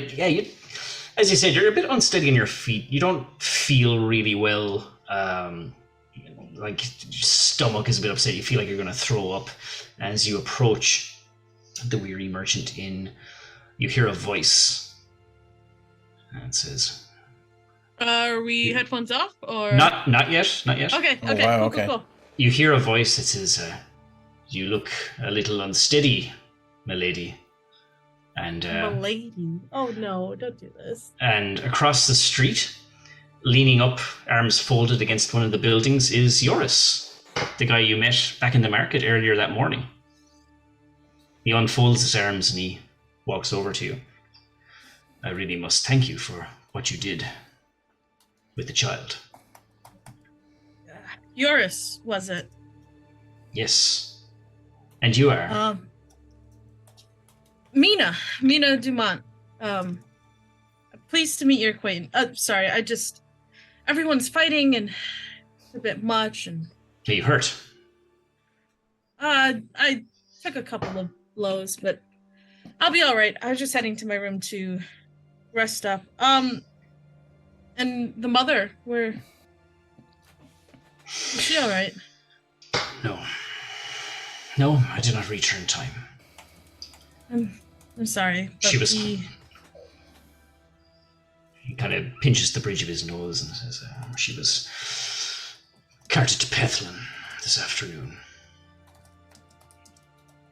You see him like kind of stare at the ground as he says that, and you get the impression that there's pain. There's a certain degree of pain behind those words. Oh yeah. But he looks up at you again and meets your gaze and says, "But there are silver linings. The child is safe, and I have you to thank for that." I'm afraid I didn't do much. Did more than you could ever know.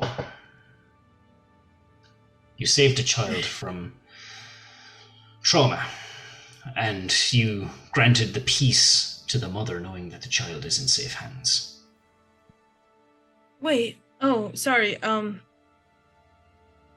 the Lahadota, we just killed him. They have to release everyone they've been taking. You killed Lahadota? You? I mean that, I mean that in the greatest... I'm baffled. Whether it was you or the finest warrior in all of Varelia, I'm still baffled. How did you find... Was he one of these people? And Mina, gesturing to their drow. Yeah.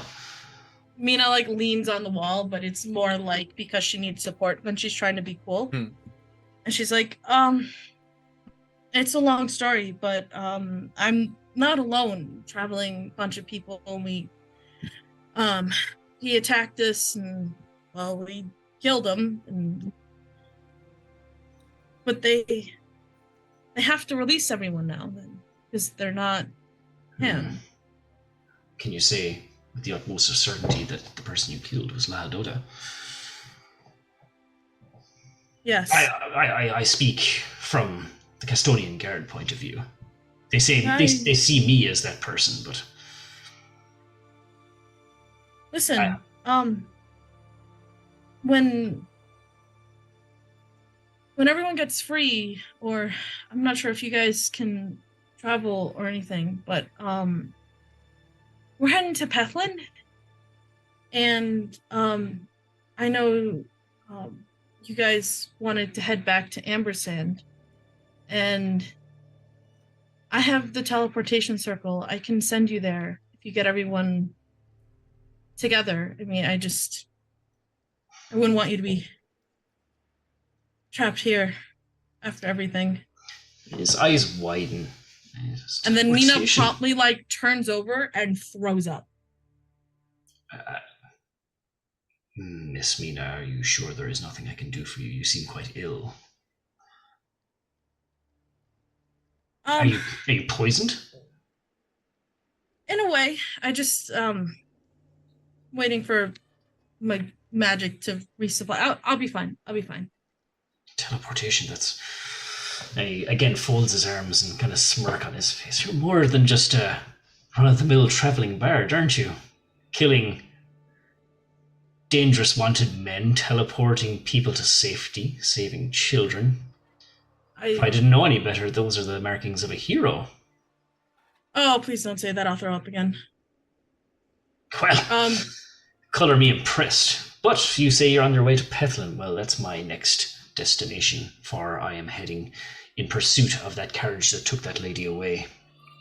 I think we'll cross paths again. I think we will. But don't tell anyone I am a run-of-the-mill bard, and it's best to stay that way.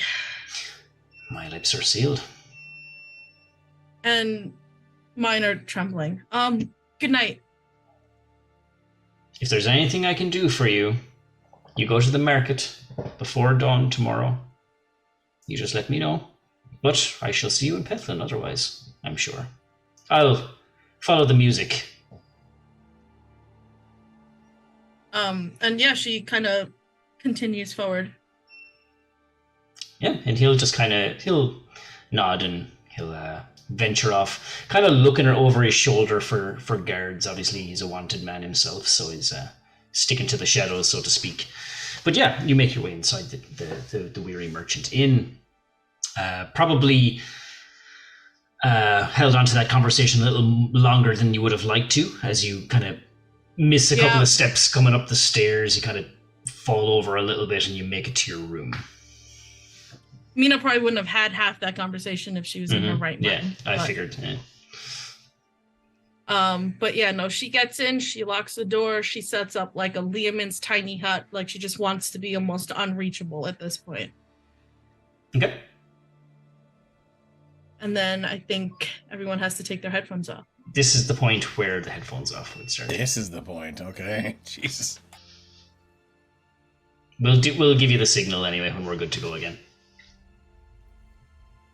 I appreciate the fact that probably everyone thinks I'm now infected. Okay. Actually, I know you prepped it, so we'll just go through with it. But for those of you who don't know, Mina has an ability where she can basically snatch the shadows, which I think, Mark, have you confirmed that they're souls or not? Did we confirm that with Esmeralda? They are... It's life essence. Yeah, so Mina kind of captures the life essence of people who die in her vicinity, or she can. And she can then take that life essence and pretty much put it on. And then, at least Mark, what we had talked about before, this isn't Whispers Bard stuff so much as it is Mina stuff. She gets a whole bunch of key memories from that person. And if she so chooses, she's got kind of a raven necklace where she can store that soul and put it on and pretend to be that person in the future. And so in this case, at least, Mina is going to put on the person who was looking for Aelfric. Yeah. So what happens is when you kind of tap into this is that that feeling of nausea just intensifies as you feel like you almost have to force yourself to see the thoughts and memories of this man who called himself Durden. and I'm just going to like take you through a few key memories. The first of which is in a deep underground cavernous area, and you're seeing through his eyes. It's all dark vision. It's all in different kind of tones and brightnesses of gray, and it's like a huge, vast, open area. Like the stalactites and the pillars and stalagmites are all. Some are a couple of 100 feet tall. You can't even see the roof of this cavern, and you have no idea of exactly how deep it is. But down in this abyss, in this dark, secluded, buried place, you find that there's like settlements, like stone houses, like kind of carved intrinsically into the cavern rock. Like little shacks or huts made of stone that, and you see a community, like you see many more drow kind of walking around, going about, I suppose, daily life, that kind of thing. But this particular person, Durden, is kind of at an elevated area looking down on hundreds of drow, and he turns and that's a lot of drow. It's a lot of drow, and he comes back into his quarters.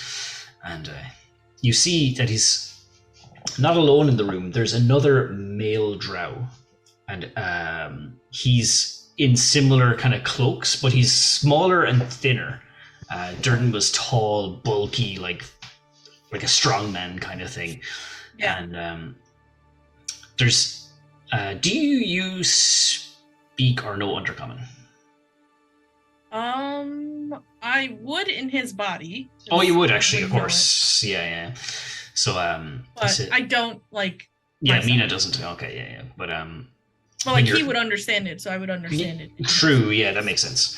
So yeah, you did talk to each other, and in this language, I suppose you don't recognize the language, but you can understand it somehow. Yeah.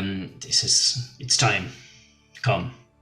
And you're walking down through a series of cavernous hallways, and you enter this kind of sanctuary, this like shrine, and stone walls in this kind of oval shaped room. Again, it's all been stone, but at the very front facing wall is just covered, like smeared with like myconid fungus spores, little like tendrily type things that are wisping and moving. And as they're kind of passing all the stone pews further down, you can see that these wisping kind of mushrooms form like a face, this gaunt, thin face, but it's long. And they just fall to their knees, and out from the shadows in the corner of the chapel comes this female drow, adorned. Is this like reverence? Is there fear going on? Like, what kind of emotions? Emotion-wise, respect and adoration. This female drow emerges from the shadows, violet-colored cloak, huge staff with more spores fungus at the top of the staff, and he said, "Have the preparations been made?" See, "Yes, my lady." Then on to Grendel you go. Flashes forward. They're in the great theatre. They're setting up a circle on the stage in this kind of like this is kind so of meta. Yeah, they're setting up the I stage. see myself. Yeah, well, no, you're not there yet. This is before anyone's there. Oh. They're setting up the stage. They're painting something onto the wooden floorboards in the stage, and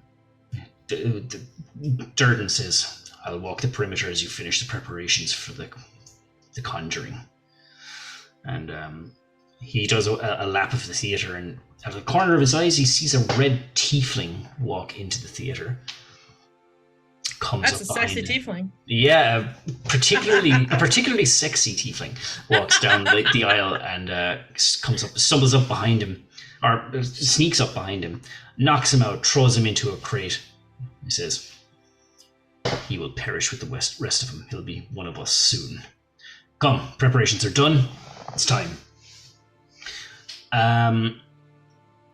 It's then you get a feeling of pure nausea. Like as you're looking at these, you're kind of getting sick again.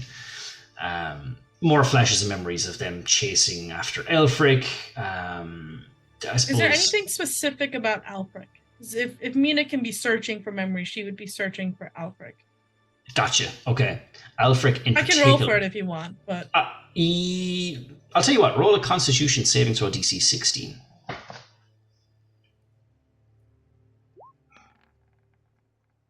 Narrative dice, gotta love it. You're able to you're able to hold on to that gut-wrenching feeling in your stomach as you search for memories of Aelfric, because it's paining you to look at these memories, and you're not sure why. But flash forward to another conversation between these two, and this time it's in the Uthram Bog, and they're before. Remember that shrine before the great tree? Yeah, where they said the thing for Aelfric. Yep. Says, do you know we don't know the name of the person we're even looking for. He wasn't the original target. We'll contact Mother. She will know. She bore witness to his powers. So they do this kind of ritual, and as you know the rest, the name Aelfric Aaron comes up on the wall. He says, if our original plan was to come to pass, we wouldn't have to play this stupid game of cat or mouse. It was Illusive we needed. Where he even is now is irrelevant. We don't need him. The ritual cannot the ritual cannot be completed without this Aelfric Elnaran. It is he who will bring us the promised land. We must find him, and we must find him quick, so that we may bring Mother to Varelia. Wow. And that's about as much information on Aelfric as you find, other than the ensuing battle. And I think, are you happy enough with that? Or is there anything else you wanted? Okay. I might think about it because I wasn't prepared for this, but I think those were the big ones. So Cool. Okay. Well, am I okay to call the others back? Yeah, you're okay to call the others. Headphones back on, then, gentlemen. If they can, I'll pop it in. Actually, yep. They can be on. Am I still whatever? Once we're done. Once you're done, you're done. Yeah, you're not sick anymore. Interesting. Yeah, then I will pump a cure wounds on myself. Mm-hmm. Dispel the magic of the hut, and walk back out kind of fresh-faced. Okay. And I suppose at the end of all that, kind of Damon has finished collecting the bodies for the pyre. Aelfric, Tyrion, and Shadar have finished segregating and quarantining the folks that have been affected or hit by these drow creatures. So if there's anything you guys would like to chat about that evening, or do, or anything like that. I suppose, as we're rounding up the bodies, like if anyone kind of walks in after your scene, the last thing they'll hear is like, should I go, and I said, joke's on you, it's not the first time I've died. Right. That's a weird joke. So I think Mina would... everyone's probably really busy outside, but she would want to find some sort of captain of the guard based on that conversation she had with Yoris to kind of be like, hey, so if we kill them, everyone you've captured needs to be let go. Okay. So yeah, you can easily find the Castonian guard. But the guard captain is holed up with the Duke until the threat has been confirmed to be neutralized. So speaking with him this evening, probably not going to happen, but you will be seeing the Duke and I'm sure the captain of the guard in the morning. So that'll be first on Mina's list. Yep. Anything else anyone wants to do before we do the long rest thing? No, nothing from me. I think Shadar is going to just take a moment. He's going to go to bed if nothing else is happening. Yep. And yeah, he's just gonna we're gonna sink about half a bottle of wine in one go. And then he's gonna brew up his tea. Well, actually, I think he did that before when he went to sleep. Yeah. And then he's just gonna sit down. He's just gonna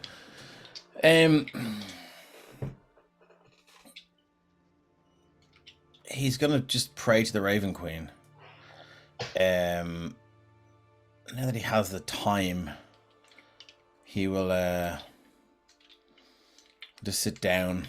And when he does this, he's he sleeps naked, and he's gonna take off the armor. It'll rest on a chair, and he's gonna take off the underclothes, and he's just going to kneel down at the foot of the bed, and he's just going to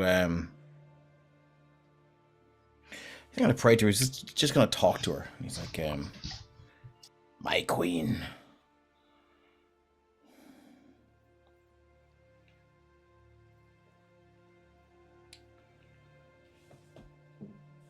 Recently, I found myself at the foot of your queue.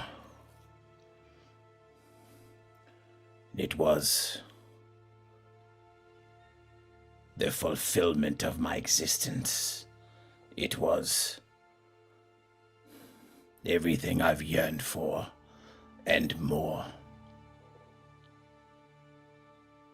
To die in battle in your name. To die fighting forces of evil, to die fighting those who would celebrate on death.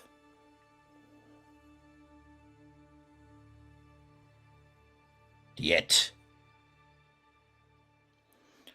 I was drawn back from the brink by a spirit of undeath, a shade, a ghost, a spectre. Mockery of life, claimed to be my father, and fought in your name. I am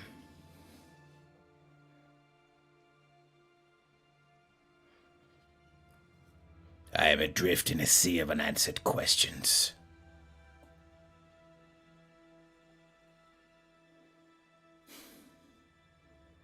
I need clarity. I need a wisdom that is greater than my own.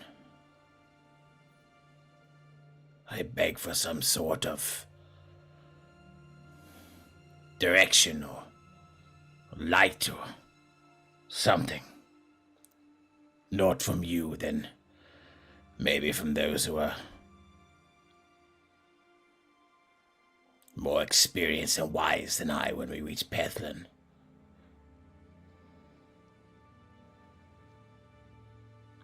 I have to assume this is your plan. What happened did not go against your teachings, your ways. If I were to find out the creature that dragged me back claiming to be my father did so in contravention to everything I hold dear, then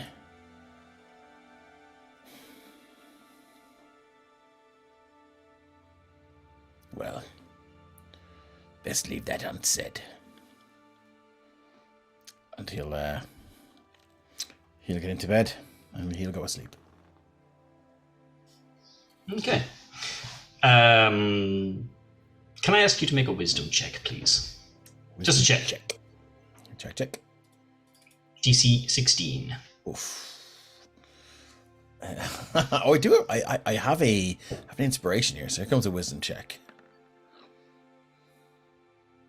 Nope. Okay. I'm going to use my inspiration and I'm going to go again if that's allowed. Sure. Can you use guidance on a wisdom check? Is it attack roll saving throw? Guidance is a check. Oh, is it check? Is it check? Let me ability try. check. Yes, it's an ability check. So I'm going to throw guidance on this if I can. Sure.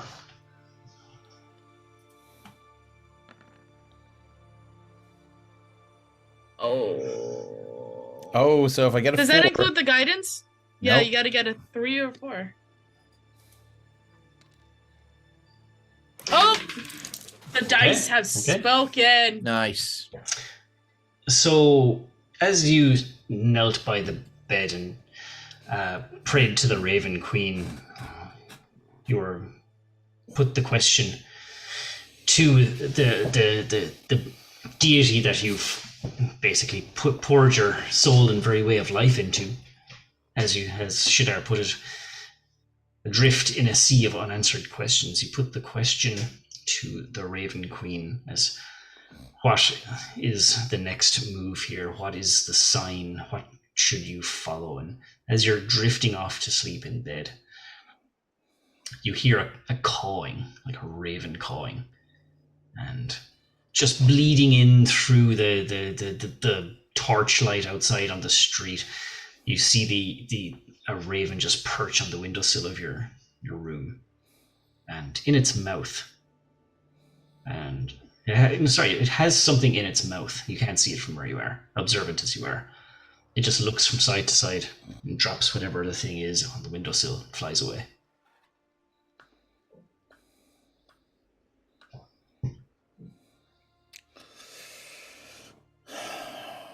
Yeah, he'll get up and he'll carefully open the window. So he doesn't knock it out and have to go down in the buff to get it. Yeah.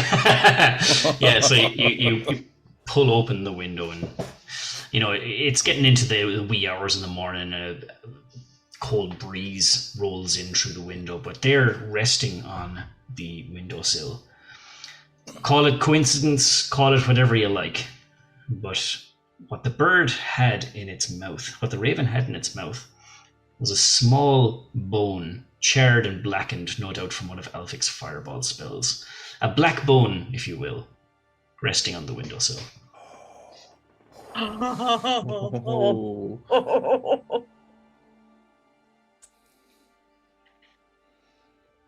Okay. He'll look at it and go, "This means nothing to me." Throw it out the window. No. He will. He'll take it and he'll take maybe one of the towels, and he'll pick it up with a towel and he'll plop it on something else, and he'll just go.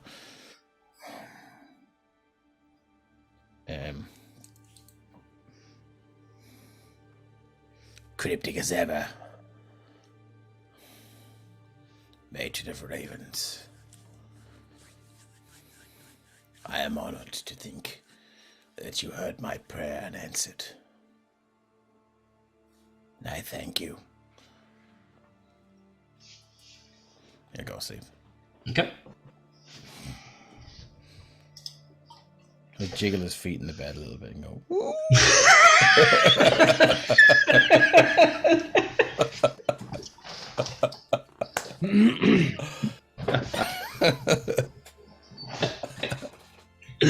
It's even funnier because it's Shadar.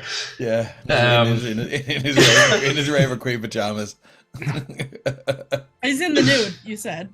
Yeah, well, that was. Oh, the tattoos count. Yeah. Don't ruin the joke. Cool. So, does anyone else want to do anything before they hit the hay and we advance to morning time? Yeah. Now let's go. Oh, Can I see if this blade is magical in any way? Yeah. Roll an Arcana check. Amazing. Also, the staff. We were supposed to. Yeah, you can do the same. 27. Cool. Yeah, it is 100% magical for sure. And cursed as fuck. And Mina, yeah, that staff is also magical. Yeah.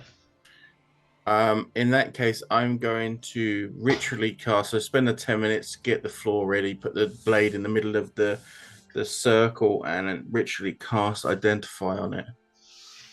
Okay. This is a specific type of blade that is endowed with all sorts of like dark magics, and you know that this blade can manifest like magical shadows, magical inky black darkness, and at command the wielder can dispel that darkness, and the last person it dealt damage to inside that darkness takes necrotic damage. You've witnessed this firsthand, but you also know that this can only be wielded by a drow. No, that's fine. It's more for finding others than use of my own. So yeah, I'll put it in my bag and make sure it's kept safe. Cool. Okay. Is this staff only usable by a grave hag? Do you have identify? I do not. I would just, I guess, fiddle with it. Attempt to attune to it. Anything like that. Attempting to attune to it proves fruitless. Doesn't allow you to attune. Figures. Yeah.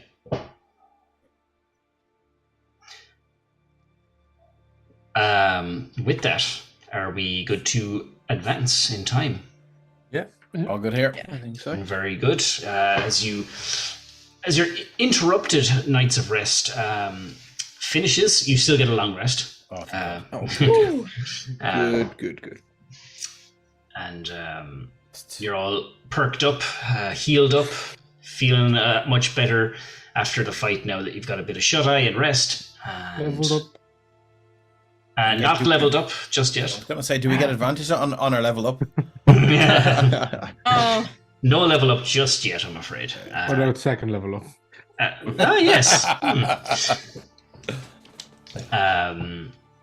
No, we're going milestone, but don't worry. On the horizon.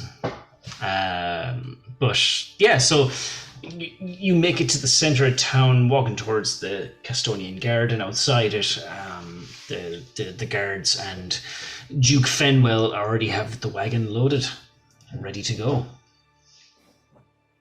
And the Duke greets you and says, "Well, that was an interesting night we had last night. Once again, I must thank you all for protecting not just me, but many, many innocent lives. I heard that the crux of the fight took place in your midst." Interesting night we had. How was your night?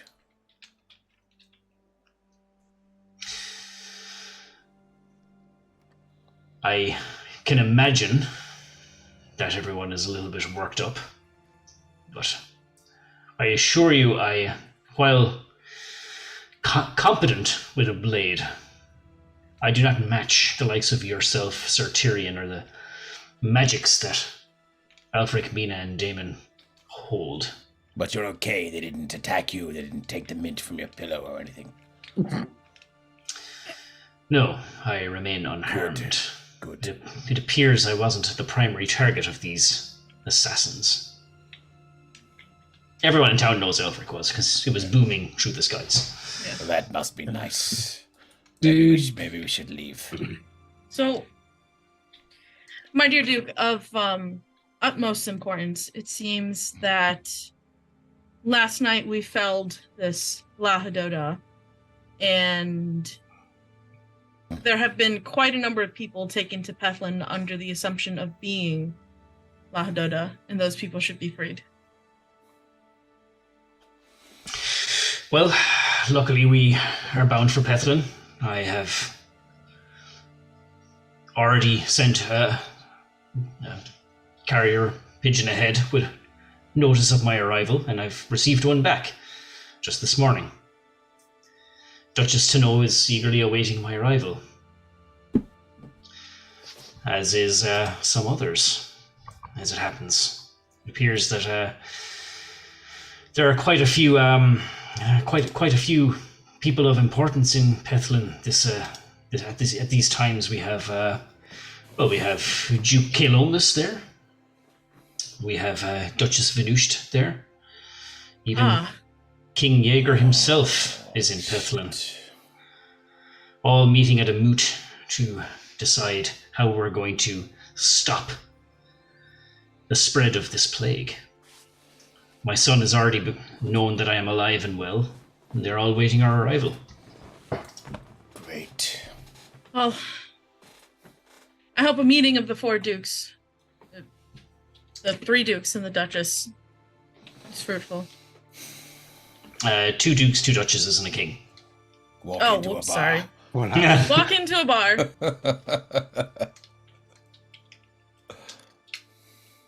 when the Duke said, "We all know I wasn't the target last night," did he say that with malice? No. Behind it, no.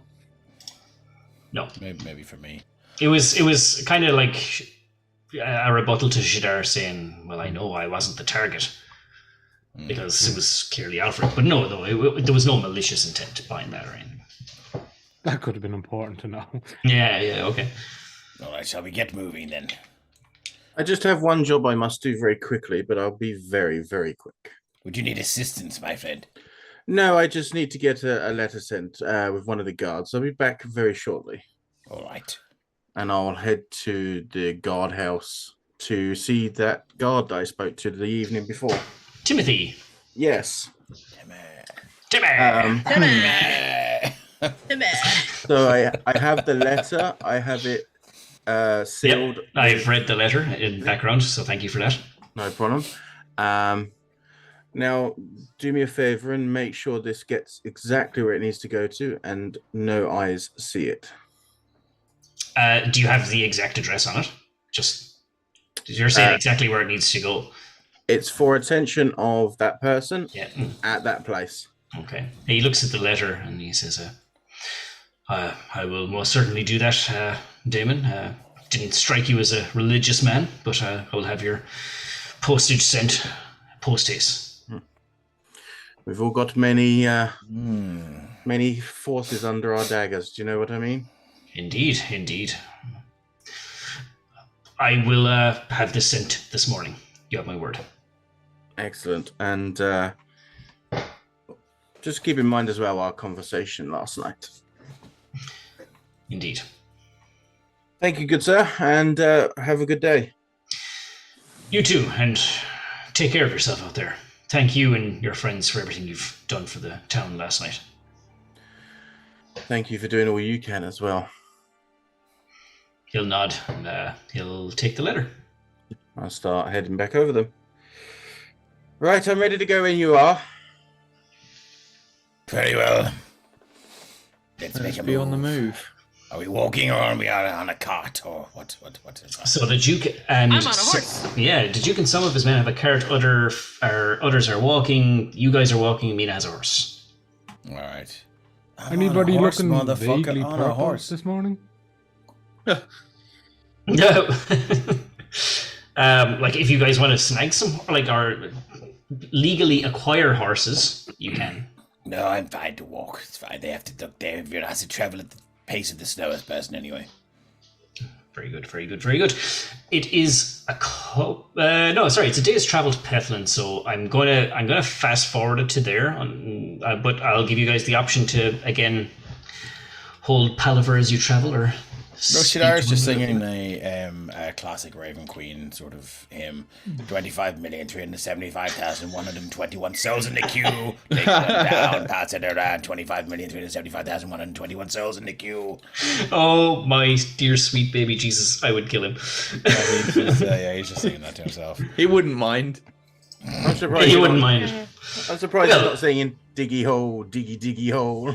Yeah, I'm not a dwarf. I correct myself. I would try and kill him, but Shadar would probably. Hi, Flynn, please do Yeah. it. I ache for the end. After you kill Shadar, just the whisper of his voice resonates through the wind. Whatever number that one was, you just add one to it.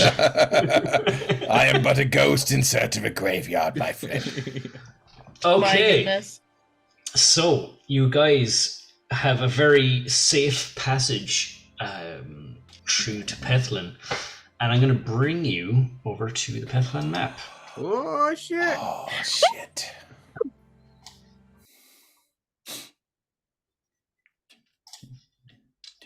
There it is. So, arriving, and again, Shadar, you've been here before. Beautiful. Mina, you've been here before. Tyrion, Aelfric, this is new to you. Damon, I think you might have been to Pelthlin before. I think I have, yeah.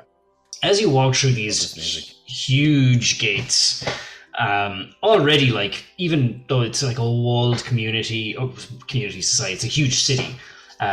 completely engulfed by hills and trees to the west, east, and north. You see several humongous structures. To the northeast, you see the grand old palace.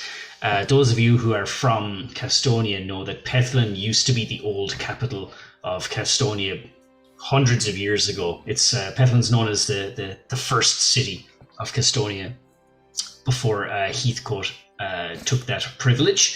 So the old palace is where the king back in the day used to reside. So it's a proper palace, but now is the stronghold of Duchess Tenno, who has been residing there since her tenure of being Duchess of this dukedom. And beside this old palace are two gigantic spires, two towers of polished marble white stone and blue kind of tiling, and they're so like the midday sun just beating down on this is just so bright that it's reflecting the light off these polished marbly white stones onto the courtyard of the Pethlin Gardens. Again, and just before that, not quite as tall, but still a very monstrous, I think, huge structure nonetheless, is the Great Library of Castonia that houses hallways upon hallways of shelves of books, tomes, and lore. There's usually a book. If you're looking for a book, you can usually find it there.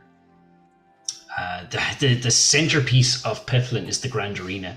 The whole town shaped around the huge arena where, you know, adventurers, gladiators, and warriors would come and go to test their mettle. This used to be, and it still is, like a grand tradition every couple of years in Castonia. The Tournament of Champions takes place, where the finest warriors and adventurers from around the world come and take part for just honor, glory, and let's be honest, there's a very, very handsome fee or a sum of money to be won at the end as well. Then to the far west, you see the gigantic Cathedral of the Gods. It's a huge structure, and again, because Pethlin is the kind of old city of Castonia, when it started out, there was many different followers of many different gods that founded this city. So in this grand cathedral, there's like subsections, sub-shrines, sub-temples of all different deities and gods nestled within that one gigantic structure.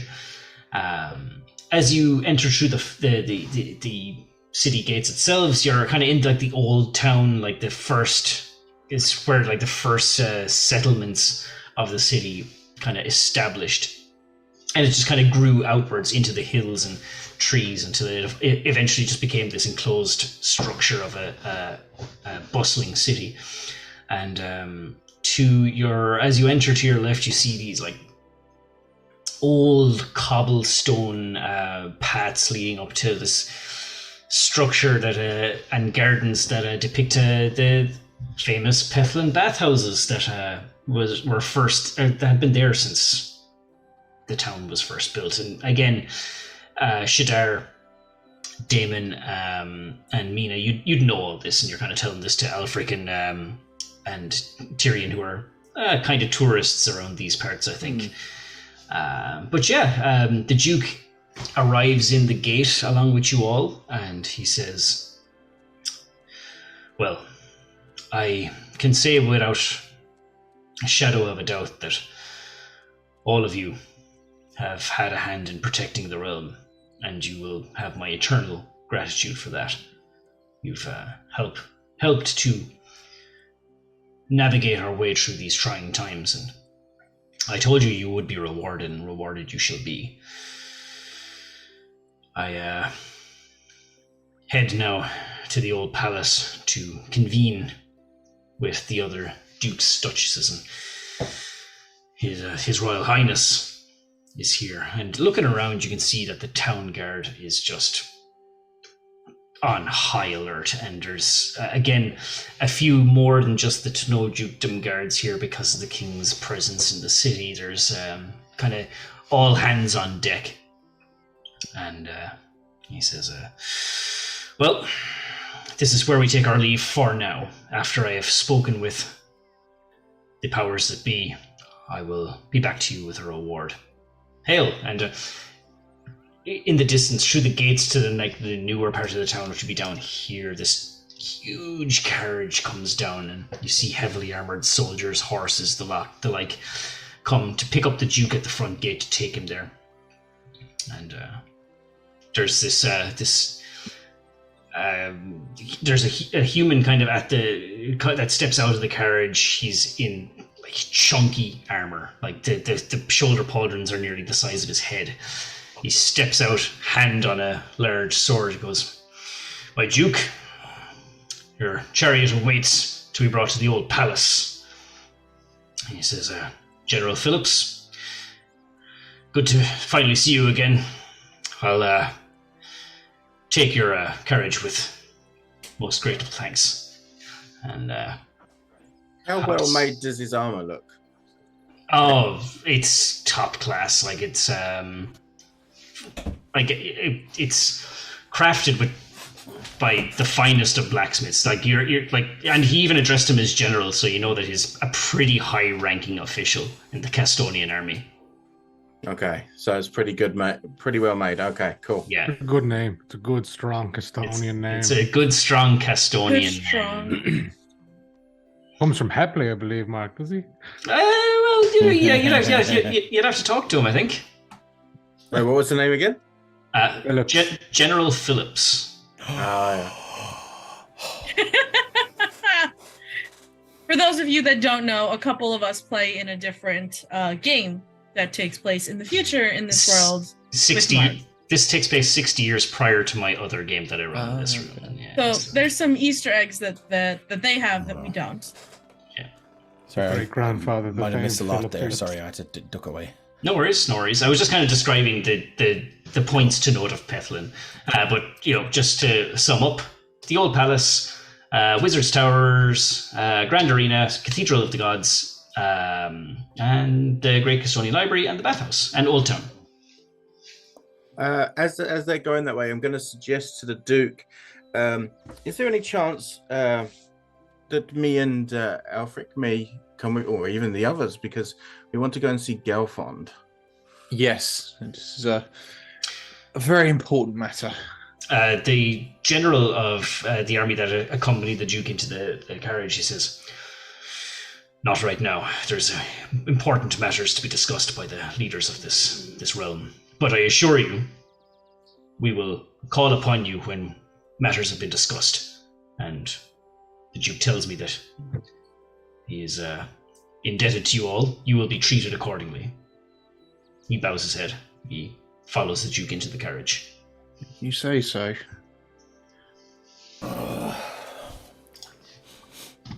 So where are we headed to? We're headed to the old palace, is it? Or No, they're gone to the old We're palace, not but you're not invited. we're on to the cathedral, so Sidar's heading to the Temple of the Raven Queen.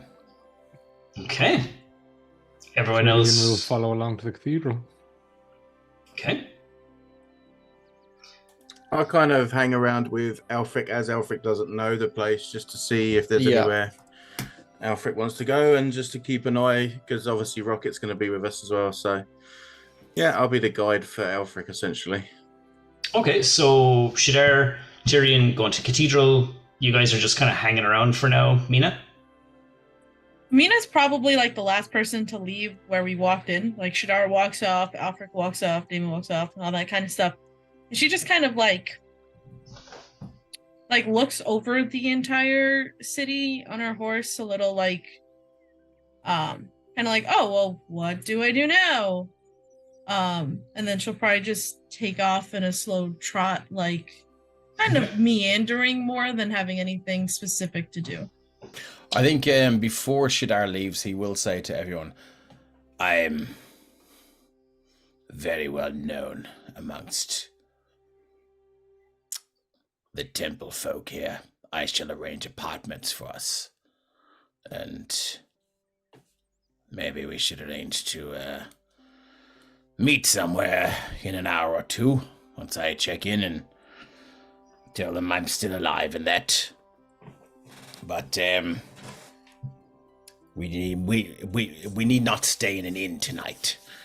I should be able to arrange some upper class apartments for us. Awesome. Will we meet at a tavern somewhere? Sounds good. Is there a tavern that he would know of? Several. I'll just say that you say, yeah, we'll meet at Tavern X or whatever. The Speckled Spectre. The Speckled Spectre. Nice. Excellent. I'll see you there. Okay. He doesn't wait for an answer. He just tells him that's where he's going to be. Okay, and Tyrion's going with you? Wow. Okay. Showerbreaker getting a bit excitable in chat there. I know. Calm down. I will direct your attention to the bathhouse. That is... it's more awkward tension on this point than any kind of other tension. The last time we talked to each other, Shadar drew his mace, and not the fun one you're thinking of. It wasn't in crayon either.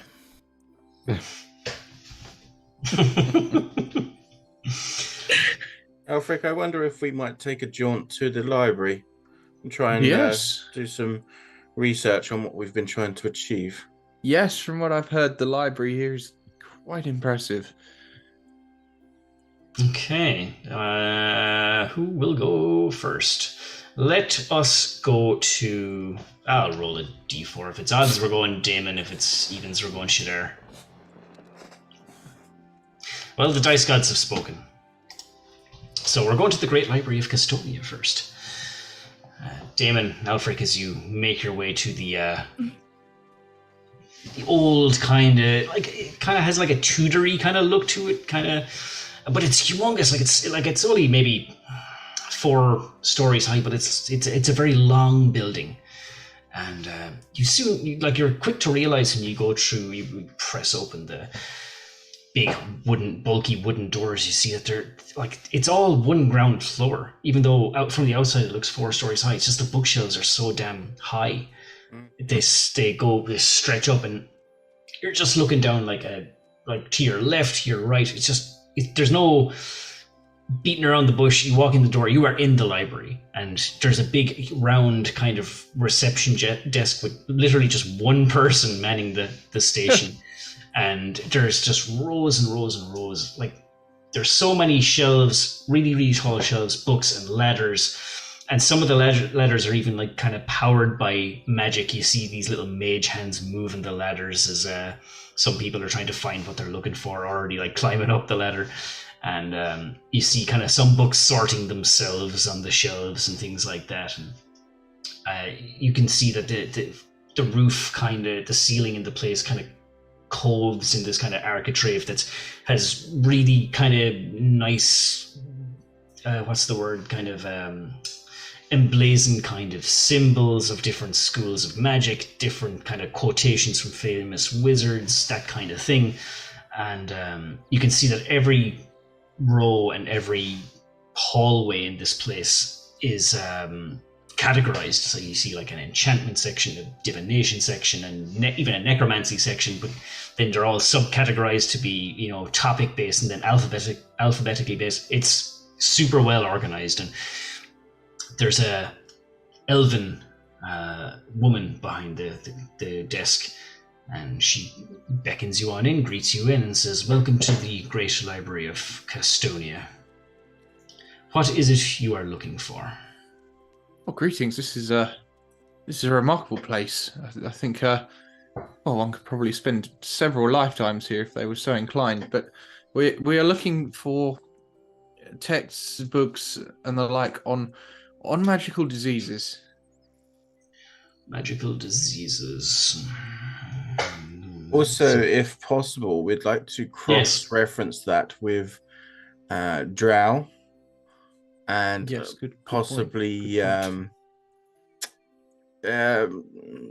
Deatus or otherworldly creatures as well. So the kind of spectacles kind of slide down her nose, and she kind of pushes it back up again. She says, "You want to cross-reference the magical diseases with drow and deities?" Yes. That's more or less it. Well, it seems to be a week for odd requests. Let me have a look. And she pulls out this big, bulky journal and she starts flicking through it. Magical diseases. Sorry, you say an odd week. What Yes. other odd requests have you had? Oh,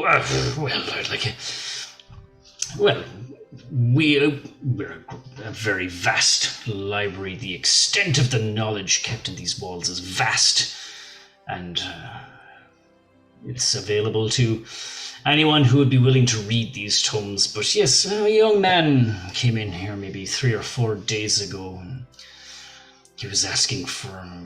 He looked a bit beat up, you know. He's just asking for a peculiar book on a reference topic that we know frighteningly little about. Roll a persuasion check to see if she will divulge any more information. Okay. DC's got to be pretty low because, you know, How's a 23? 23's fine. Says, yes, odd request indeed. Yes, this young man, as I said, he was quite shaken up looking, and it was an odd request. Looking for books on chronomancy.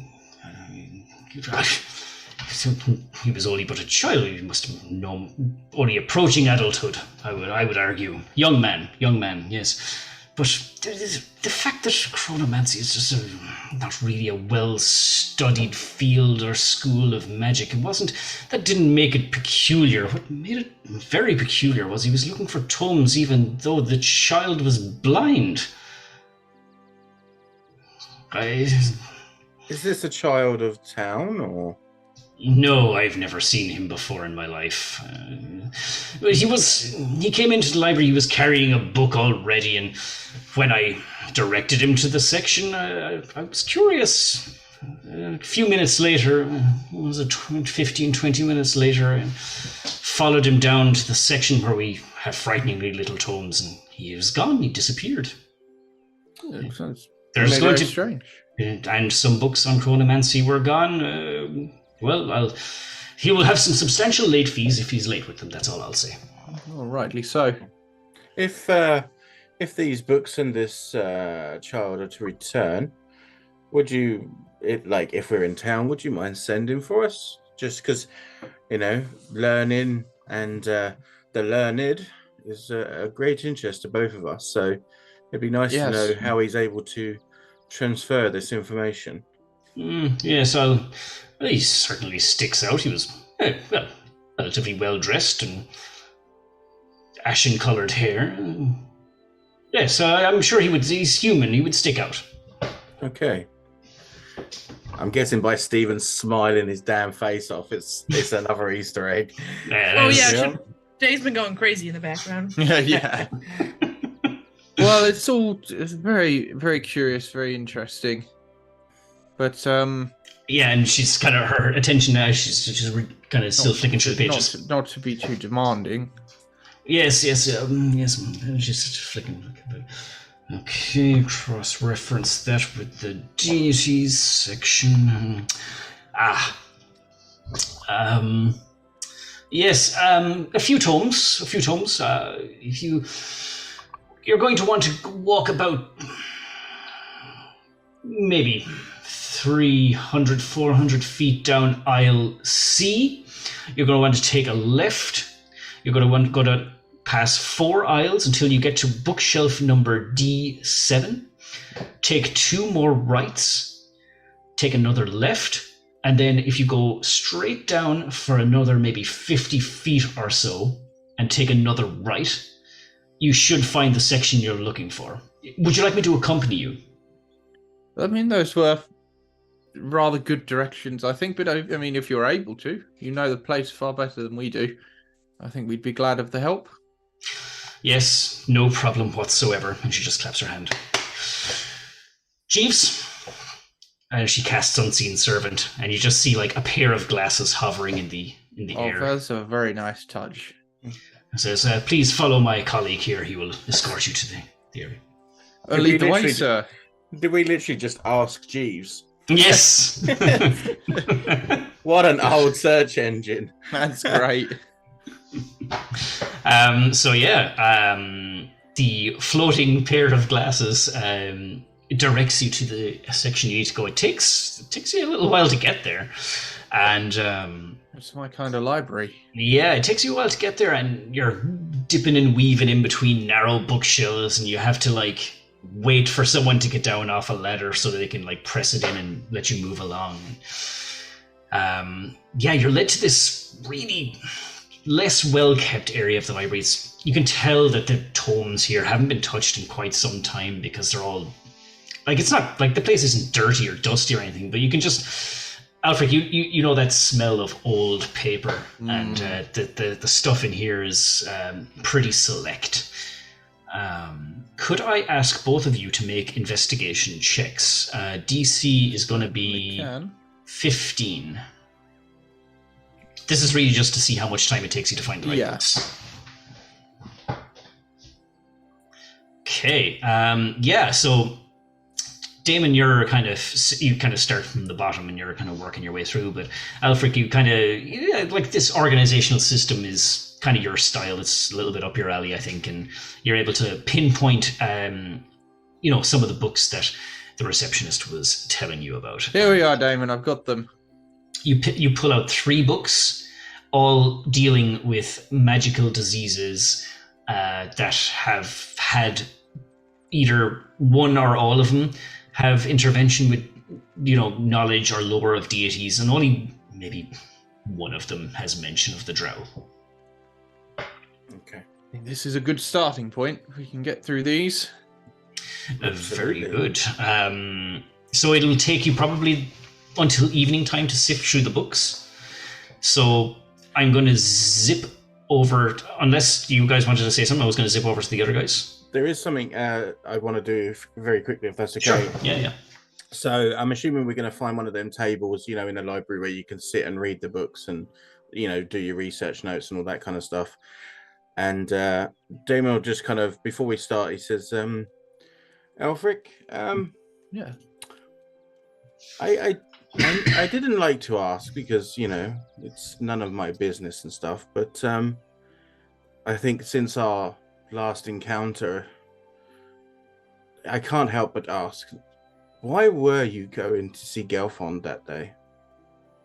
Well, I've never actually met Gelfond in person, but we've become acquainted, written to one another, and I felt that he may be able to offer me some assistance in some research I'd been carrying out. And is it this research that could be possibly why you're being targeted? I don't think so. It was quite unrelated. It was about the enchanting of magical items. You see, I don't have an awful lot of experience in that field, and I'm trying to branch out a little bit. My only real association with him is that I know he's one of the most prominent magic users in this land, and I was, I've sort of only recently come into the region. And did he contact you, or did you contact him? I had reached out to him to begin with, having sort of heard of him by reputation, and he ended up inviting me to that ill-fated performance that we all attended, where all of this started. Yes. I mean, I will say, he is genius. There is no other way to put it. He is, some might say, eccentric as well, but yeah, for enchantments and stuff, he would definitely be a great person to speak to. I look forward to meeting him in person. His reputation is quite significant. Well, I mean, he taught me everything I know, and done a fine job, I must say. Thank you very much. And he was actually the one that created this, and he taps his leg so you hear the tink tink. Remarkable. That's quite the accomplishment. I've not seen anything of that nature before. Yes, I mean, he always knew of me working with my tools and how, I used to walk around with the tools just hanging off my belt and so on and so forth. And seeing an opportunity, he asked me if we could work something together to make it a bit more manageable, shall we say? Oh, to tell you the truth, I envy you. My teachers would sound they were somewhat harsher. Galfond seems not just a powerful fellow, but someone of a good nature as well. He is of good nature, although I will warn you, he can be rather upfront, not in necessarily a bad way, but it might seem invasive or direct, but he doesn't mean it in any harshness. I imagine he has many people vying for his expertise and has to deal with matters in a swift fashion where he can. Yes. Well, I promise I'd look after you and deliver you to Galfond, and hopefully today will be the day. I hope so too. A longer road than we might have expected, but we've made it here at long last. Yes. I will say so far it's been a pleasure to have been in your acquaintance as well as everyone else's. Well, thank you, Damon. Likewise, and as you say, you and Rocket have certainly helped to keep me in one piece. So I shan't be forgetting it. Well, let's see what we can do about this now, shall we? Yes, let's get to it. It's been a long time since I've been in a place like this. I'm ready to savor the experience. I will say, if I happen to doze off, because this isn't really my expertise, work away and I'll help you when I can.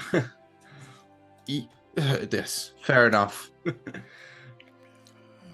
Aelfric is in his equivalent of Disneyland right I now. don't know how anybody could fall asleep in this place. This is brilliant. Damon's trying, like he's that student, you know, where he's like reading through it, but then he just ends up nodding off or Very good. So yeah, you guys hit the books, and as I said, you'll be a few hours at it, I think.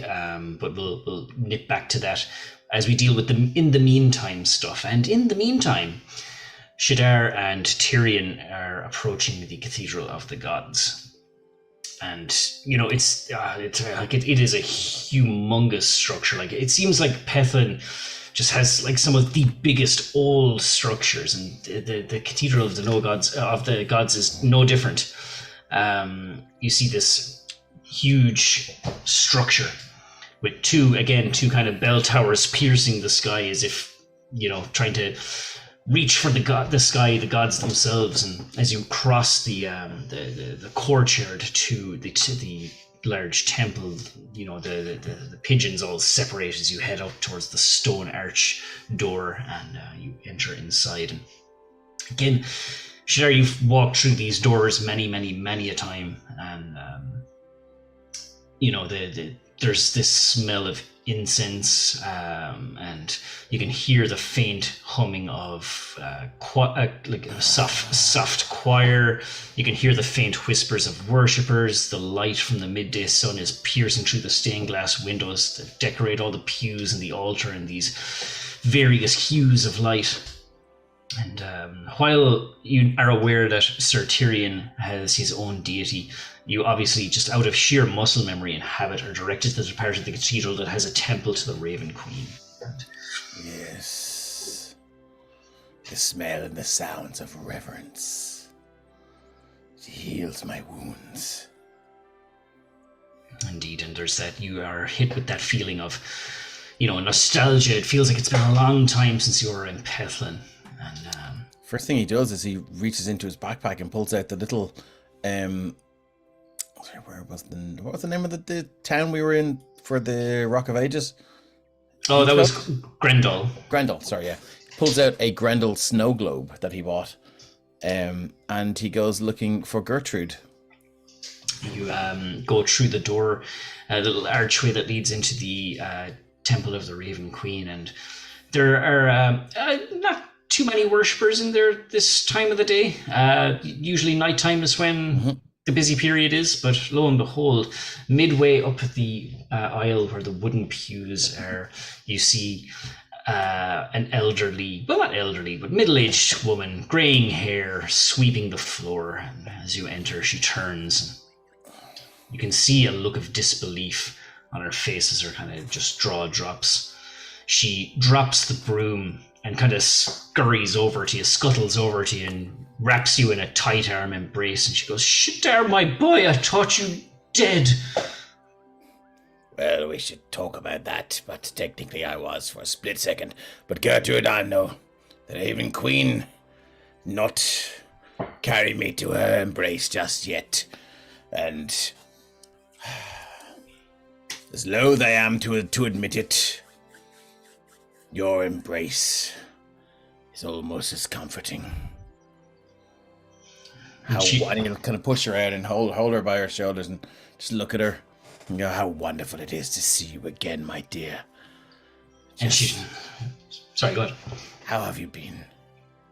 And you can just see the streams of tears roll down her face to her blue eyes. And he's like, he's very emotional as well. And she's just like, oh my goodness, I had nothing prepared. I have no food. I gave the last bit of leftovers to Scrunchy, and you see a little weasel pop out of her pocket. Oh, there they are. Look. So, how have they been? I'm so underprepared. No, at least one of us is prepared. And look what I got for you. And you'll pass her over the snow globe. And she'll look at it and she's like, I thought you'd like it. Goodness, praise be to the gods. Lenetus said you had died. Who said I died? Lenetus did. Lenetus, how did he? What? Do we write off all of our staff when He said you were on a mission in Grendel, and Grendel's been wiped out. Yes, just because the city has been wiped out does not mean the servants of the Raven Queen have suffered a similar fate. Oh gods, I prayed to the Raven Queen every night to guide your soul through the queue. She didn't do that, but she saw fit to leave me on this prime material plane, as it were, to continue her work that I have done. I have sent many souls to join her queue. Indeed you haven't. Oh, I'm just so overcome. Where's Patch? And she's like doesn't know what to do with herself. She's just kind of filled with like excitement, kind of bewilderment, amazement. She's oh yes, Patch. She turns around and kind of scurries down the aisle again, picks up the broom, and she just kind of taps it off a nearby pillar, and this crow just flies around the corner over the altar and perches on the head of not of depictions of the Raven Queen herself, but of an old temple cleric of eons ago, and just perches upon it. And Tyrion, you notice that this crow only has one eye, and it just turns its head this way, so it gets a good look at Shadar, and I don't know if Shadar and Patch are that close. I mean, if they are, he'll hold his hand out. Yeah, he keeps his distance. Finally goes, there you are, my friend, the crow that was almost a raven. Well, I still love you. Wait, this is... please, come in. I'll let Lenetus know that you are here and that you are alive and well. This is fantastic. And your friend, please come in. I will prepare. I have some food. I'll have it ready for you. You come in. Go to time. I wear my manners. This is Sir Tyrion Shadowbane, Paladin of Torm, the right hand of Torm, if I'm correct. And she'll extend both hands and kind of clasp around yours, and she says, "Well, this is an absolute pleasure." And you've been traveling with Shadar. How has that been for you? Wrigley tells me all sorts of funny stories of Shadar and his travels. Quite interesting, to say the least. Shadar, this is Gertrude Delette, the mother. Oh, I look after things here. My second mother. I just look after things here. I'm by no means that special.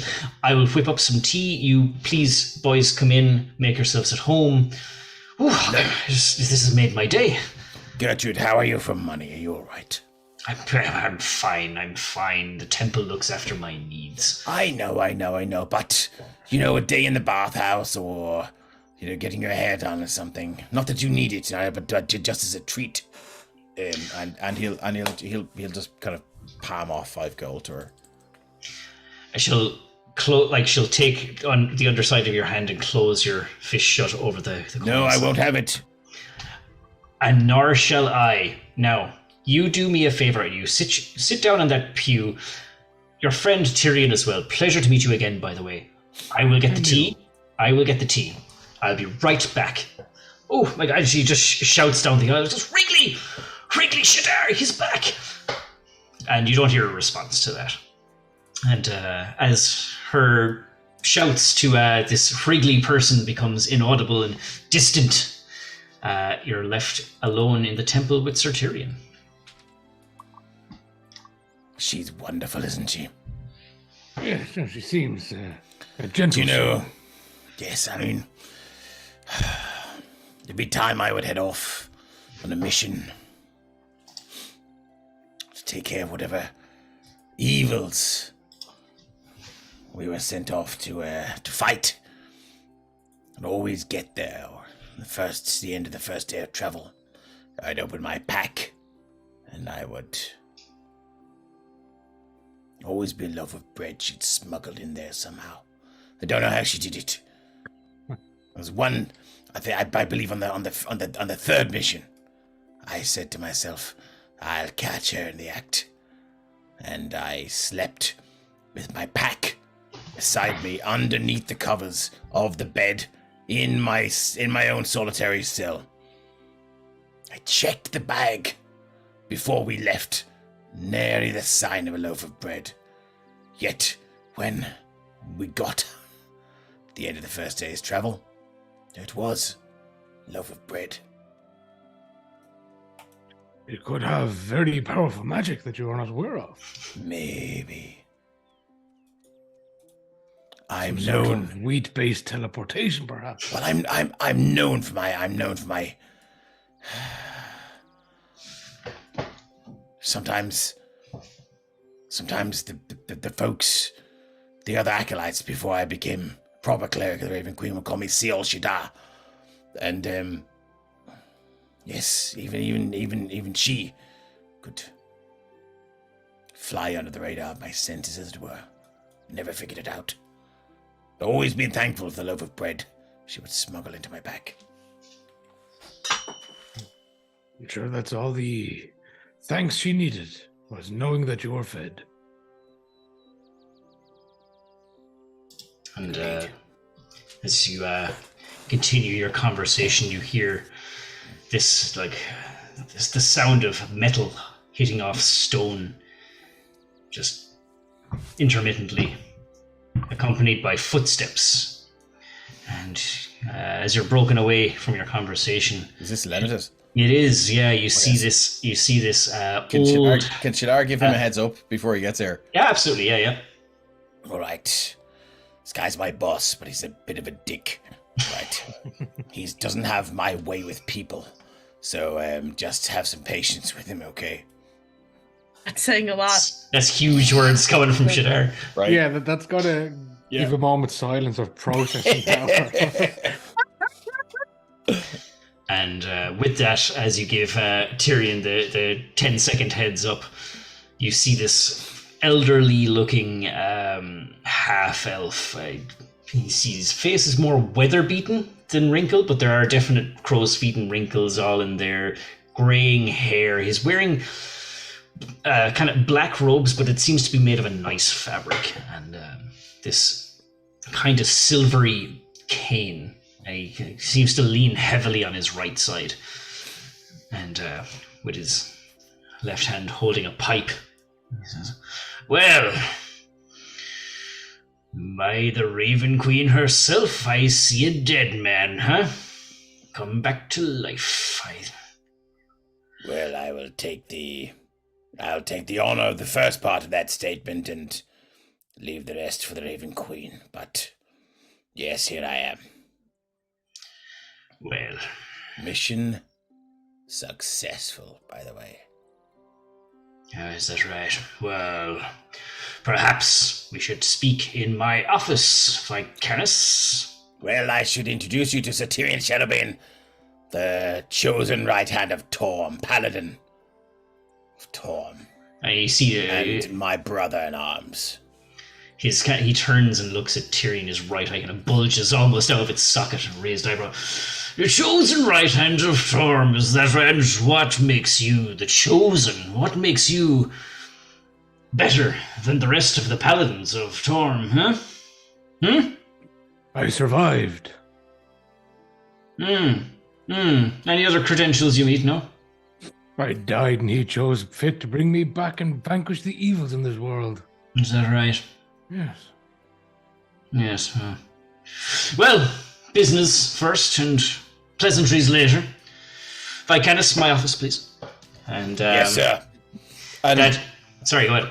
For a split second, I'm gonna actually try and roll. Can I roll? Toll the Dead. Can I roll deception to sort of see against Tyrion's passive insight, maybe, just to see, because he, like, Shadar, this guy is like, Shadar is like he's scared of this guy. You know, he's his boss. He's like, but he's trying to not act like, okay, you know, his boss is in front of him. But there's a bit of, that's a 14. I'm not going to do guidance. I don't know what your passive insight is, but anyway, 14. He's kind of like, oh yes sir, and he's very all like business, and he's like following on straight away. So. And with Shadar following Lenetus to his office, and Tyrion kind of left in the pew in the temple to his thoughts, I think that is where we're going to leave it for this evening. So we're going to pick this up in 2 weeks' time here in Pethlin, back live again. It has been great playing with you guys, great interacting with the chat. Thank you again, Linda, for the blesses, and everyone else for their subs, blesses, everything else. You guys are fantastic. And we missed you. We're glad to be back. Yes, we're good to be back. Delighted to be back. It's been good fun. So thanks so much. Yeah, we'll pick it up in 2 weeks' time. And until then, thanks very much, guys, and we'll see you soon. We're going to rate Stick around. Time Lord's wife. We're rating as well. Sorry, my bad. I that's right. missed that. Time Lord's wife.